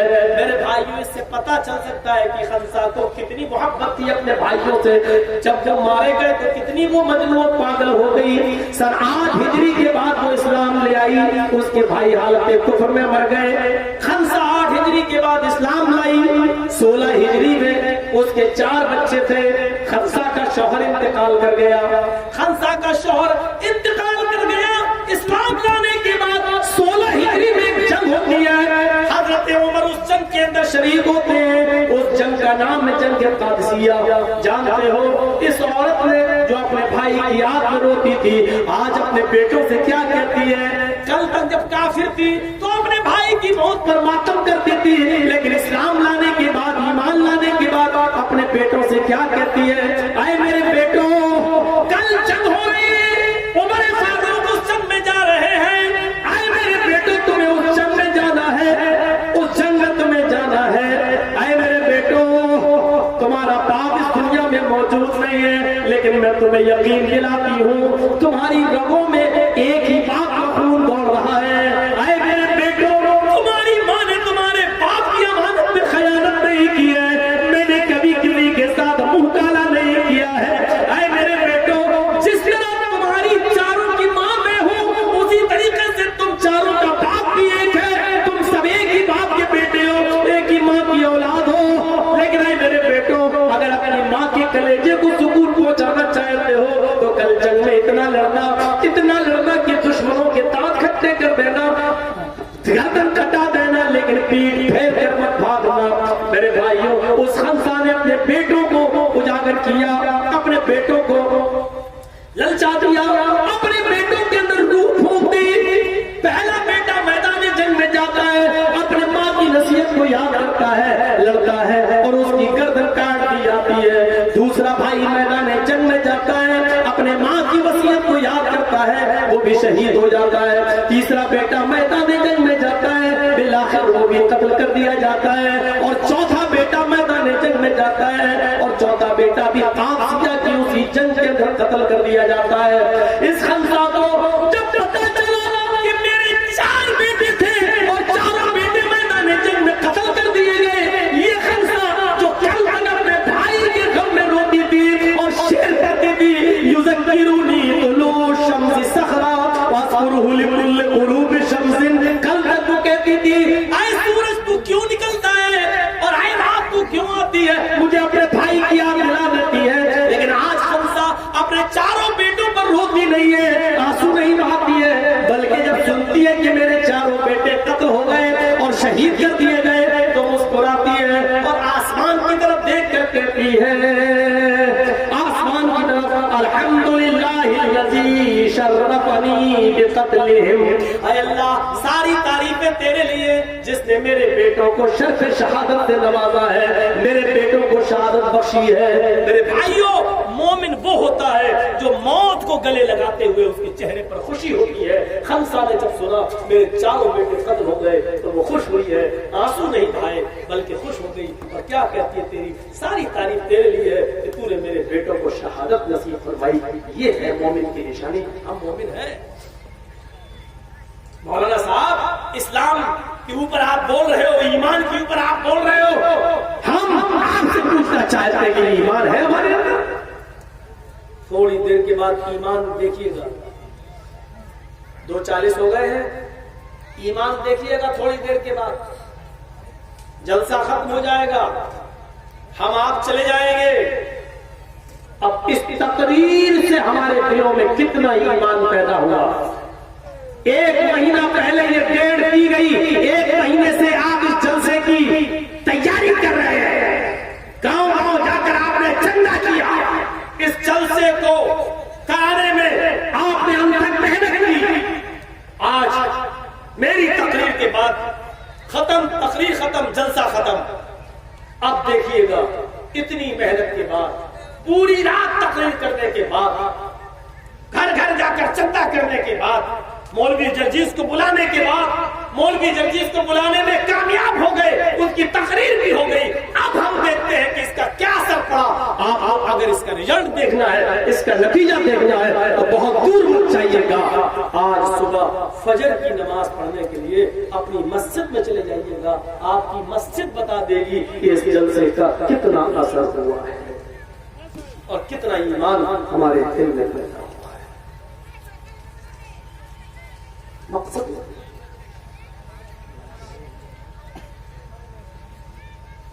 एक मिसाल दी है बस मैंने।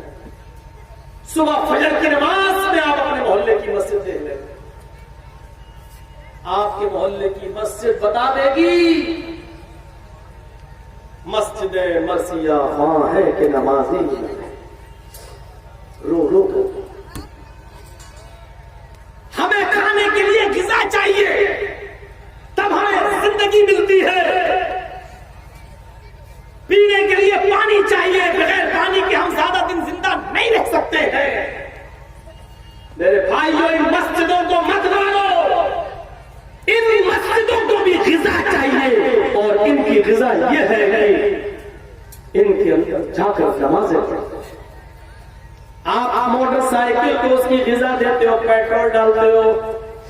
आप 4 व्हीलर को उसकी ग़िज़ा देते हो, उसमें डीजल डालते हो। आप अगर गाड़ी में डीजल न डालो तो आपकी गाड़ी नहीं चलेगी।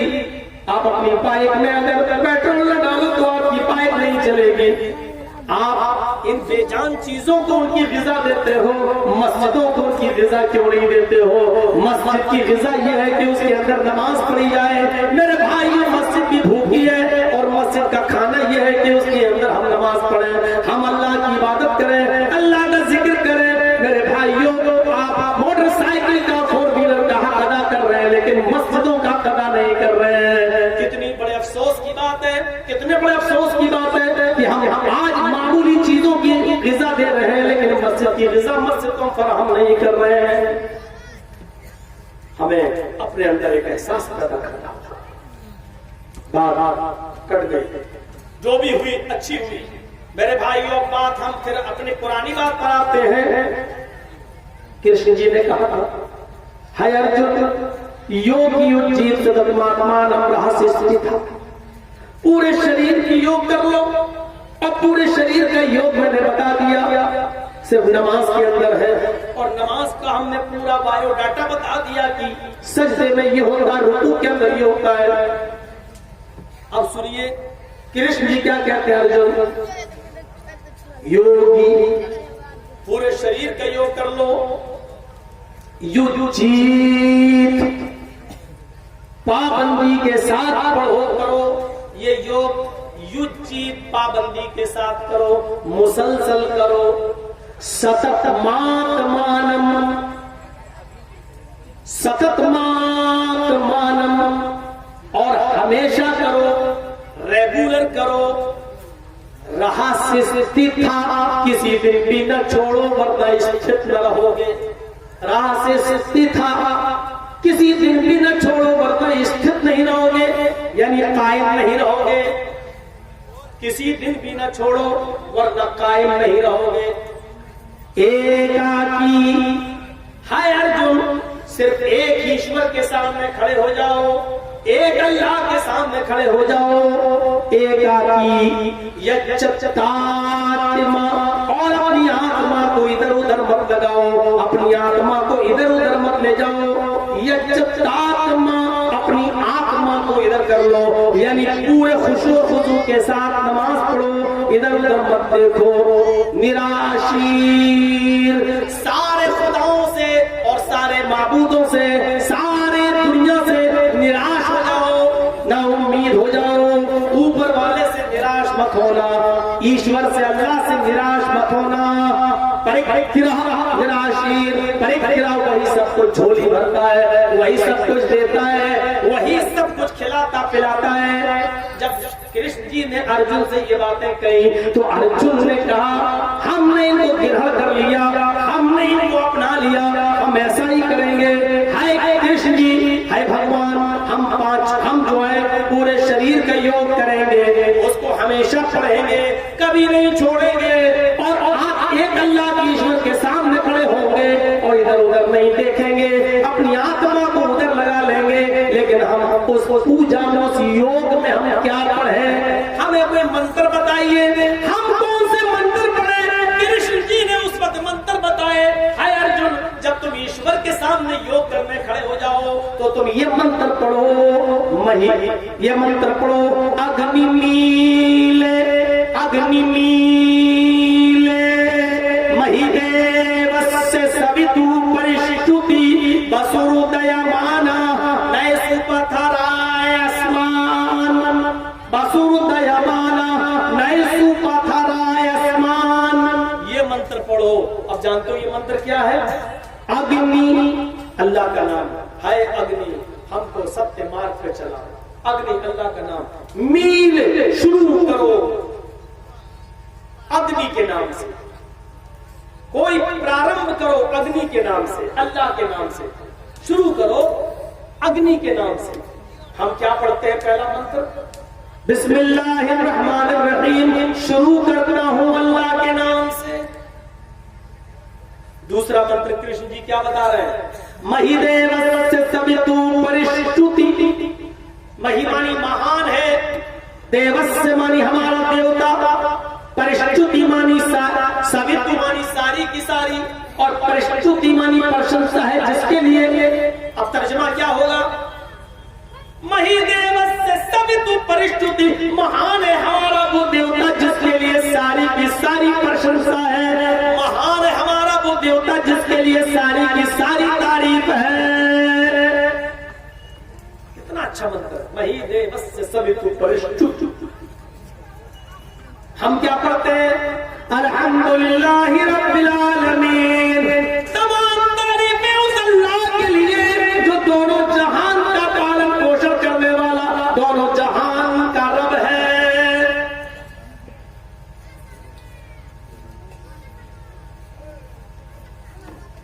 वसुरुदयमाना, हाय अर्जुन, फिर उसके बाद ये पढ़ो वसुरुदयमाना, वसुर जिसकी इंतहा न हो, दयामाना दया की, वसुरुदयमाना जिसकी दया की, जिसके रहम की कोई इंतहा नहीं हो, जो बड़ा दयालु हो, जिसकी दया की कोई इंतहा न हो। हम क्या पढ़ते हैं? अर्रहमानिर्रहीम, जो बड़ा ही मेहरबान निहायत रहम करने वाला है। अभी तक जितने जलसे हुए मैंने कहीं भी एक भी मंत्र नहीं पढ़ा। आज आपको पता नहीं क्या मेरे मूड में आया, सोच के भी नहीं आया था कि तकरीर में ये बोल।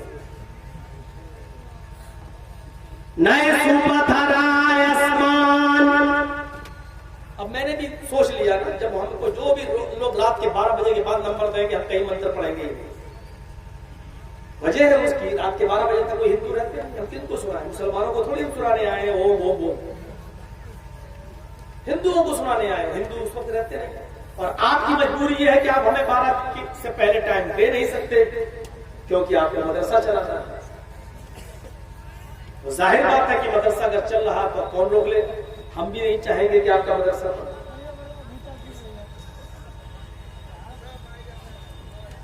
नए सुपथराय आसमान, चौथे मंत्र पर गौर करो। नए, हाय नाव को पार लगाने वाले, संस्कृत में शॉर्ट में क्या कर दिया गया? नए, नाव को पार लगाने वाले। नाव को कभी कभी हम कहते हैं ना, लग गई मेरी नैया पार, क्या मतलब? निकल गया, कामयाब हो गया। हाय नाव को पार लगाने वाले मतलब हाय मुसीबत को दूर करने वाले। नए, हम इसको यूं कह सकते हैं, आए मुश्किल कुशा, हाय मुश्किलों को दूर करने वाले। आए खुदा, आए हमारे रब। सुपथा, सुंदर पथ, सुपथ, सुपथ सुंदर, सुंदर पथ मानी रास्ता, राह चला, आसमान जिससे हमारा फायदा हो। हमको सुंदर पथ पर, सुंदर रास्ते पर, अच्छे रास्ते पर चला, जिस पर चलने से हमारा फायदा हो, हमारा लाभ हो। इहदिनस सिरातल मुस्तकीम, ऐ अल्लाह हमको सिराते मुस्तकीम पर, हमको सत्य मार्ग पर, हमको सीधे रास्ते पर चला। कोई कह सकता है कि कोई नबी नहीं आया होगा हिंदू धर्म में। इन मंत्रों को सुनने के बाद कैसा लग रहा है? इतना तो बाइबल में नहीं मिलता है, इंजील में नहीं मिलती हमें पेशीन कोई, जितना हमें हिंदू धर्म के अंदर।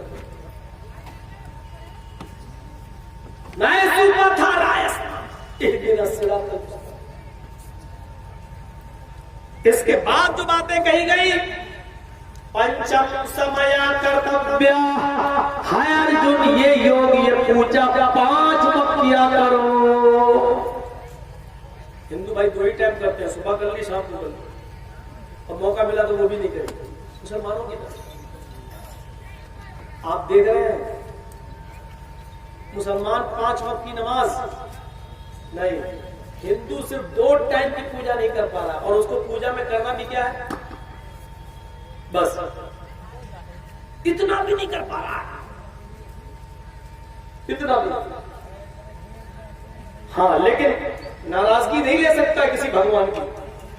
सामने हनुमान जी की मूर्ति है और ये बाइक पर चल रहा है तो नाराज नहीं करेगा, उतरेगा भी नहीं, इतना टाइम नहीं है भगवान जी मेरे पास, उतरेगा नहीं बाइक से खड़ी करके थोड़ा सा आंख बंद करके थोड़ा पूजा कर ले, नहीं, लेकिन नाराज भी नहीं करेगा। इनको नाराज करने का आगे एक्सीडेंट हो जाएगा, नाराज भी नहीं करेगा। क्या करेगा, बाइक 10 किलो की खोपड़ी हिलाई भाई, ये आशीर्वाद हो गया, आशीर्वाद। पत्थर की पूजा, कबीर दास जी ने कितनी अच्छी बात कही। मूर्ति क्या है ये? मूर्ति हमारे जैसा एक इंसान मिट्टी लाता है, हमारे जैसा एक इंसान उस मिट्टी से मूर्ति बनाता है, हम ही जैसा एक इंसान उसको कलर करता है, और हम चाहे तो उसको लंगड़ा भी बना सकते हैं, लूला भी बना सकते हैं, हाथ पैर तोड़ भी सकते हैं। लेकिन अब ये बताइए कि मूर्ति अच्छी है मूर्ति बनाने वाला?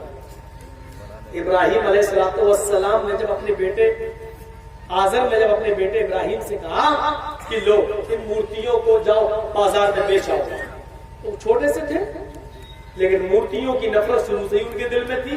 एक रस्सी से बांधा, सर पर लादा, और जब देखा घर से हम थोड़ा दूर आ गए तो उसको उठा के जमीन पर रख दिया, रस्सी से बांधा और घसीटने लगे बुतों को, और कहते हैं कौन खरीदेगा इन्हें? अब जो घसीट रहे हैं तो किसी का पैर टूट रहा है, किसी का हाथ टूट रहा है, कौन खरीदेगा इन्हें? ये लंगड़े लूले अंधे अपाहिज, पैर टूट रहा है तो बचा भी नहीं पा रहे, हाथ टूट रहा तो बचा भी नहीं पा रहे, गर्दन टूट रही तो चीख भी नहीं पा रहे, ऐसे अंधे लंगड़े लूले खुदाओं को कौन खरीदेगा? शिकायत पहुंच गई बाप के पास, तुम्हारा बेटा है, अच्छा तुम शरीफ इंसान हो, तुम्हारी बेटे को समझा लो, नहीं तो इसको मार मार के हम सुधार देंगे। जब थोड़े बड़े हुए तो बुत खाने में घुस गए, सब लोग मेले में गए हुए हैं, बुत खाने में घुस गए अकेले, सबके सामने खाना रखा हुआ है, कहते खाते क्यों नहीं हो? अब जानो तब तो खाए।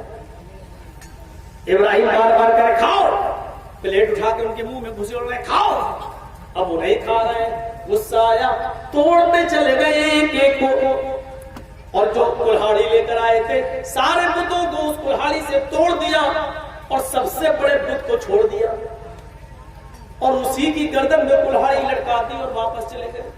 जब मेले से लोग वापस आए हैं, ये क्या किया? इब्राहिम ही मेले में नहीं गया था, उसी को बुलाओ, उसी ने तोड़ा, बुलाया, आए इब्राहिम ये क्या हुआ मेरे माबूदों के साथ, ये किसने किया? इब्राहिम अलैहिस्सलाम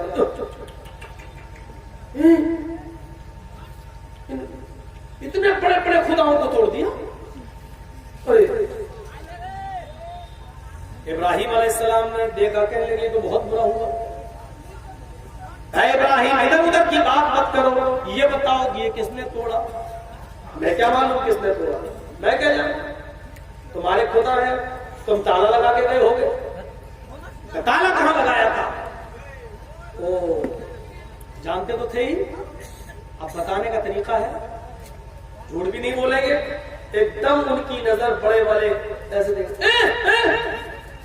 अरे हमसे पूछ रहे हो किसने तोड़ा? कुल्हाड़ी तो उसके गले में लटकी हुई, पूछो। गुस्से में दिख रहे हैं हजरत। इब्राहिम तुम जानते हो ये नहीं तोड़ सकता, वो उतर भी नहीं सकता, चल भी नहीं सकता, कुल्हाड़ी उठा भी नहीं सकता, फिर तोड़ेगा कैसे? यही तो कहलवाना था इब्राहिम अलैहिस्सलाम। जैसे उसने ये कहा,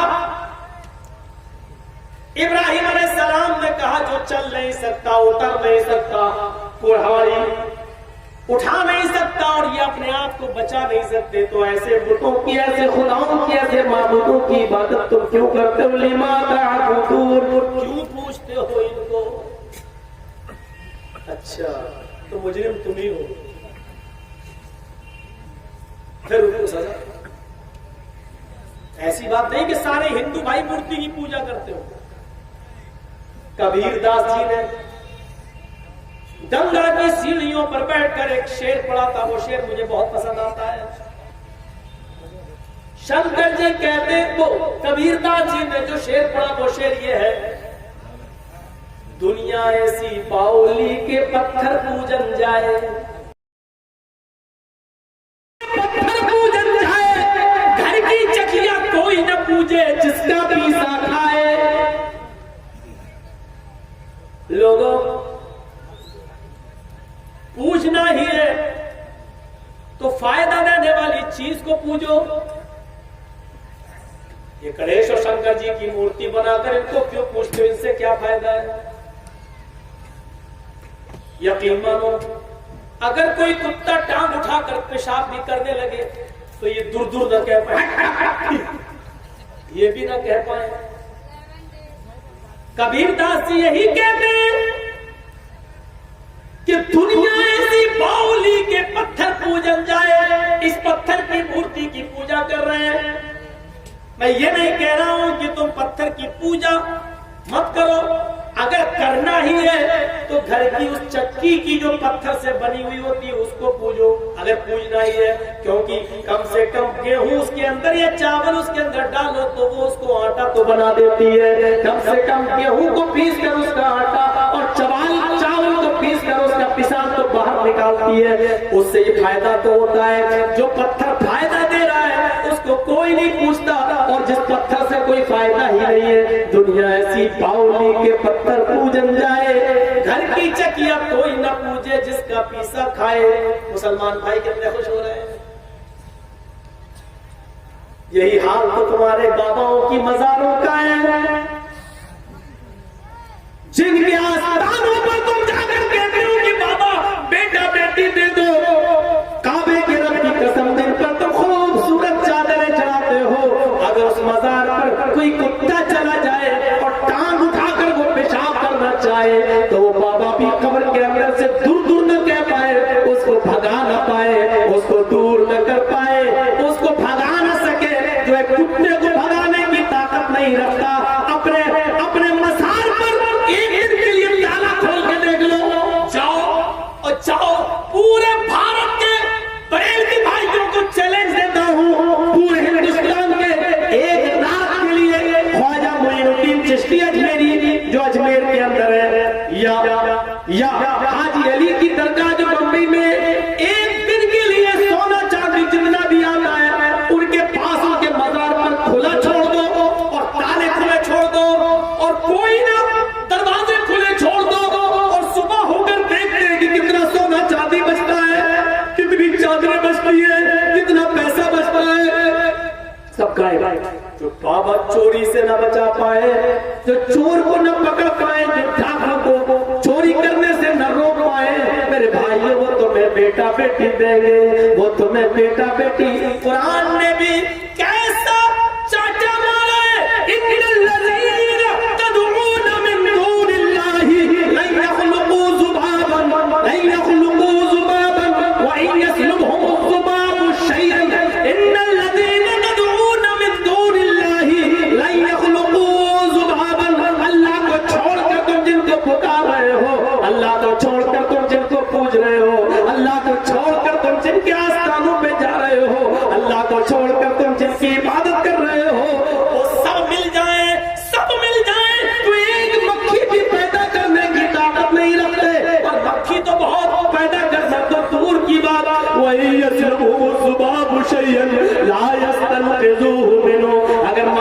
इनकी मिठाई से, इनके किसी खाने की चीज से कोई चीज लेकर उड़ जाए तो मक्खी पैदा करना तो बहुत दूर की बात है। मक्खी को पकड़ने की भी ताकत नहीं रखते। मक्खी जो छीन के ले गई, जो थोड़े से जो खाने की चीज ले गई, ये मक्खी से वो वापस भी नहीं ले सकते।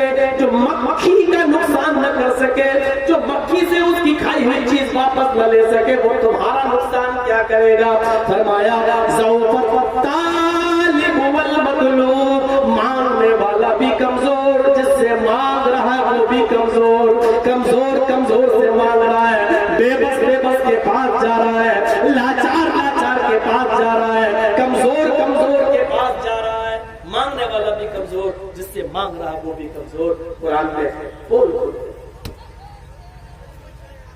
मेरे भाइयों, इन चीजों को समझना चाहिए, अकबर के नाखून लेना चाहिए। इस्लाम सबसे अच्छा मजहब है, इसलिए कि आदम से लेकर मोहम्मद सल्लल्लाहु अलैहि वसल्लम तक सारे नबियों का यही, सारे पैगंबरों का। और आपको एक बात बता दूं, और सुनिएगा गौर से, ये पर्दा जो आज हमारे मजहब के अंदर जो चारों तरफ से कीचड़ उछाला जाता है, आज 21वीं सदी में हम जी रहे हैं। तुम लड़कियों के, औरतों के पहनावे पर रोक लगाते। ये पर्दा सिर्फ इस्लाम के अंदर ही नहीं है, आदम से लेकर मोहम्मद तक सल्लल्लाहु अलैहि वसल्लम तक जितने भी नबी आए, हर धर्म के अंदर पर्दा था। और मैं समझता हूं कि हिंदू धर्म के अंदर तो इतना पर्दा है कि कोई हिंदू पंडित हमसे बहस कर सकता है, करे। मनुस्मृति में यहां तक लिखा हुआ है कि कोई सगा भाई अपनी सगी बहन के साथ भी अकेले में न मिले। सगा भाई सगी बहन के साथ अकेले में न रहे। घर में मां हो या 2-3 बहनें हो या बाप हो, एक घर के अंदर सगा भाई अकेले अपनी सगी बहन के साथ न रहे, अकेले में न रहे। ये मनु जी कह रहे, मनुस्मृति के अंदर लिखा। इस्लाम के अंदर पर्दा है, लेकिन भाई और बहन के रिश्ते को इतना मुकद्दस बना दिया गया, इतना मुकद्दस बना दिया गया कि भाई अपनी बहन के साथ अकेले में रह सकता है। बहन हज करना चाहती है, शौहर नहीं जा रहा है या उसकी शादी नहीं हुई है, तो वो अपने भाई के साथ उस मुकद्दस मकाम पर सफर कर सकती है। बहन अपने भाई के साथ डॉक्टर के पास जा सकती है, बहन अपने भाई के साथ बाजार कपड़ा खरीदने जा सकती है। मेरे प्यारे साथियों, इस्लाम ने बहन और भाई के रिश्ते को बड़ा मुकद्दस माना, लेकिन हिंदू धर्म के अंदर तो बहन और भाई के रिश्ते को भी शक की नजर से देखा गया और कहा गया कि शैतान भाई को या बहन को, इन दोनों को कभी भी बहला सकता है, इसलिए सगा भाई सगी बहन के साथ अकेले में बात न करें। फिर ये मीडिया वाले बेचारे हथौड़ा हम पे मारते हैं, इस्लाम ने मुसलमानों ने बुर्का। अपने मनु जी को बोलो। और कितने अफसोस की बात है कि जिस मजहब के अंदर भाई बहन के रिश्ते को मुकद्दस बताया, लेकिन दूसरों से पर्दा। आज वो मुसलमान लड़कियां, हमारी बहनें, हमारी बेटियां आज इस जमाने के अंदर टिकटॉक पर वीडियो बना रही है और लोड करके यूट्यूब पे, टिकटॉक पे डाल, कैसे बेहुदा कपड़े पहन रही है, कैसी बेहुदा बातें बोल रही है, कैसी घिनौने कपड़े पहनकर डांस कर रही है और ये टिकटॉक पर डाल रही है। और बाप अपनी बेटी की इस वीडियो को देखकर मुस्कुराता है, हंसता है, खुश होता है कि मेरी बेटी ने कितना बड़ा कारनामा अंजाम दिया। जब बाप अपनी बेटी की इस किस्म की बेशर्मी पर खुश होने लगे और भाई अपनी बहनों के इस कारनामे पर उनको शाबाशी देने लगे, भाई अपनी बहनों के ऊपर से नजरें उठा ले और बाप का शफकत का साया अपनी बेटी के ऊपर से, तरबियत का साया अपनी बेटी के ऊपर से हट जाए, तो मेरे भाई उस बाप को और उस भाई को दयूस बनने में देर नहीं लगती। अल्लाह के नबी फरमाते हैं कि जो लड़की बेहूदगी के साथ शॉर्ट कपड़े पहनते हुए बेहयाई का मुजाहरा करती है और उसका बाप अपनी बेटी को देखकर खामोश रहता है तो वो बाप दयूस है। भाई अपनी बहन को देखता है और वो खामोश रहता है तो ये भाई भी दयूस है। मेरे भाइयों, आप जानते हैं दयूस किसे कहते हैं, लेकिन अगर मौलवी जर्जीज से उत्तर प्रदेश का चीफ मिनिस्टर पूछे कि दयूस क्या होती है, मोदी जी पूछे कि जर्जीज साहब ये बताइए कि दयूस किसे कहते हैं, तो मौलवी जर्जीज उनको समझाने के लिए बोलेगा अरबी जबान में दयूस कहा गया है जो लड़की बेशर्मी के साथ मुजाहरा करे और उसका बाप उसको न रोके, उसका भाई आप बंद कर ले उसको न रोके, तो दयूस है वो भाई भी और वो बाप भी और वो शौहर भी जो अपनी बीवी की बेहयाई देखकर खामोश रहे। और फिर पूछोगे दयूस किसको कहते हैं, तो मौलवी जर्जीस दो जुमलों में कह देगा कि दयूस का माना होता है भड़ुआ। नहीं जानते, मुसलमान भी बहुत से लोग नहीं जानते दयूस किसको कहते हैं, अब शायद समझ गए हो भड़ुआ, और अब भी ना समझे हो तो और समझा दूं। अपनी माँ, अपनी बहन, अपनी बेटी को तवाइफों के चकले पर बिठाकर उनके जिस्म बिकवाना और उनकी कमाई को खाने वाला, ये टिकटॉक पर जितनी मुसलमान लड़कियां डांस कर रही है, जिसकी बहनें हैं, जिसकी बेटियां हैं, नोट करो मौलवी जर्जीस निडर हो बेबाक होकर कहता है जो बाप अपनी बेटियों को इस हाल में देख रहा है वो बाप भलाई खा रहा है, अपनी बेटी की हराम कमाई खा रहा है, वो भाई भी हुआ है और अपनी बहन की भलाई खा रहा है, अपनी बहन की हराम कमाई खा रहा है। जा, तुझे जो करना हो कर ले मेरा, मुझे जो कहना कर कह दिया।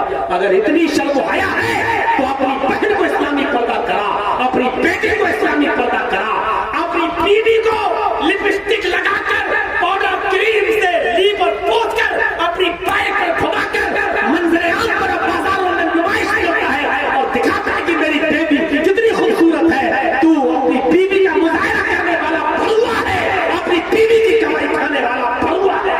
ये लास्ट में मेरी तकरीर का ये मौजू है जो दिल को चुभ होता है, जो दिल में खूब पैदा करता है, एक ठेस और तकलीफ पहुंचाता है। और यही मैं चाह रहा था कि तकलीफ हो, मैं यही चाह रहा था।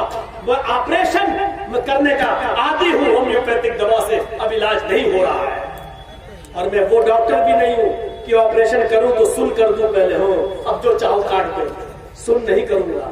सुन करने के बाद तकलीफ का एहसास नहीं होता है। मैं वो डॉक्टर हूं कि मैं सुन भी नहीं करूंगा और छुरी भी चलाऊंगा ताकि तकलीफ हो, क्योंकि तकलीफ होगी तो एहसास होगा, तकलीफ होगी तो असर होगा। अपनी बीवियों को बेपर्दगी के साथ पाए पर इसलिए घुमाते हो कि दूसरों को दिखाऊं कि मेरी बीवी कितनी खूबसूरत है। देख, तू इससे बातें करता था ना पहले, तेरी गर्लफ्रेंड मेरे साथ शादी की, देख ये तू खुश होता है उसको दिखाकर, अरे तू भड़ुआ है, खुश हो रहा है, भड़वाई में खुश हो रहा है, अपनी बीवी को चकले में बिठा के उसकी कमाई खा रहा है, तू खुश हो रहा है। मौलवी जर्जीस की नजर में तू भड़ुआ है, शरीयत की नजर में तू भड़ुआ है। मेरे भाइयों, शरीयत ने पर्दा बताया है, हमें पर्दे का एहतराम करना चाहिए अपनी माँ बहन बेटियों से। वो पर्दा जो कभी हजरत फातिमा ने कहा था, ऐ अली मेरा इंतकाल का वक्त करीब है, कहा कि अगर मौत आती है तो कौन रोक लेगा मेरी बीवी। ऐ फातिमा, कहने लगी मौत से डर नहीं है, मेरे अब्बू ने कहा था कि तुम सबसे पहले मुझसे मिलोगी, इसलिए मुझे मालूम है कि मेरी मौत का वक्त है। मेरी ये वसीयत है, मेरा इंतकाल चाहे दिन में ही क्यों ना हो, लेकिन रात में दफन करना, इशा की नमाज के बाद कब्रिस्तान पर ले जाना और मुझे दफन करना। हजरत अली ने कहा, ऐ फातिमा ऐसा क्यों? तो हजरत फातिमा ने क्या जवाब दिया था, मुसलमानों सुनो, और हमारी माँ बहनें सुन रही है तो वो भी सुने। फरमाया था, ऐ अली मेरे इंतकाल के बाद मेरे जिस्म को जब गुस्ल दे दिया जाए, चंद औरतें मेरे जिस्म को गुस्ल दें या आप मेरे जिस्म को गुस्ल देना। हजरत फातिमा ने वसीयत की थी और हजरत अली ने हजरत फातिमा को गुस्ल दिया था। सुनो, यहाँ लोग कहते हैं कि बीवी शौहर को गुस्ल नहीं दे सकती, शौहर बीवी को गुस्ल नहीं दे सकता। निकाह के बाद, इंतकाल के बाद रिश्ता टूट जाता है। हजरत फातिमा को उनके शौहर हजरत अली ने गुस्ल दिया था, और गुस्ल देने के बाद, आए अली जब मुझे कफन पहना दो, जब सफेद रंग के कफन में मुझे ढांप दिया जाए और मेरा चेहरा छिपा दिया जाए, इसके बावजूद मुझे कब्रिस्तान में रात में ले जाना। मैं मोहम्मद की बेटी हूँ, मैं नहीं चाहती हूँ कि मेरे मुर्दा जिस्म पर पड़े हुए कफन पर भी किसी गैर मर्द की नजर पड़े। मुर्दा जिस्म पर पड़े हुए कफन पर भी किसी गैर मर्द की नजर पड़े। ये फातिमा का पर्दा था। इसी पर्दे की दावत देने मौलवी जर्जीस यहाँ आया है। मेरे भाइयों, बस इससे ज्यादा मैं आपका वक्त नहीं लूंगा। मैं बहुत टेंशन में हूँ, उलझन में हूँ। बकिया प्रोग्राम में छोड़ के जा रहा हूँ। मेरे वालिद साहब की तबीयत बहुत खराब हो गई, फोन आया, उनको लेके मुझे हॉस्पिटल जाना है। हार्ट प्रॉब्लम हो चुकी है उनको। उन्होंने कहा बेटे बस जल्दी आ जाओ। अब जल्दी आता यहाँ बताऊंगा, अब दिमाग काम नहीं कर रहा है कि यहाँ बताऊंगा, पूरी बात ना बताई जाए तो इंसान को फिक्र तो होती है। घर वाले तो बस ये कह रहे हैं कि जल्दी आ जाओ। है अब्बू से बात हुई थी, तसल्ली है कि चलो अब्बू से बात हुई, उनको लेकर मुझे हॉस्पिटल जाना है। इसलिए मैं ज्यादा वक्त अपना नहीं लूंगा।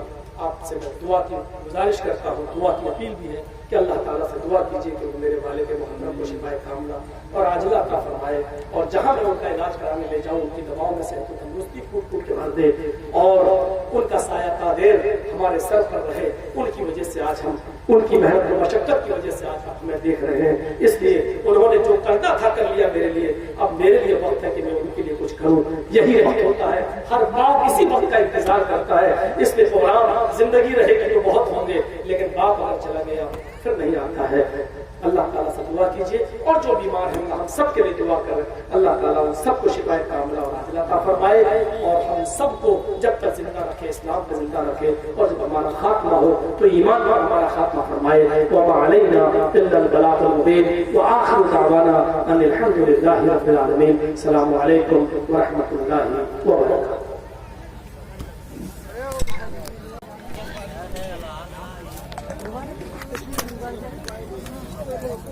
Thank you.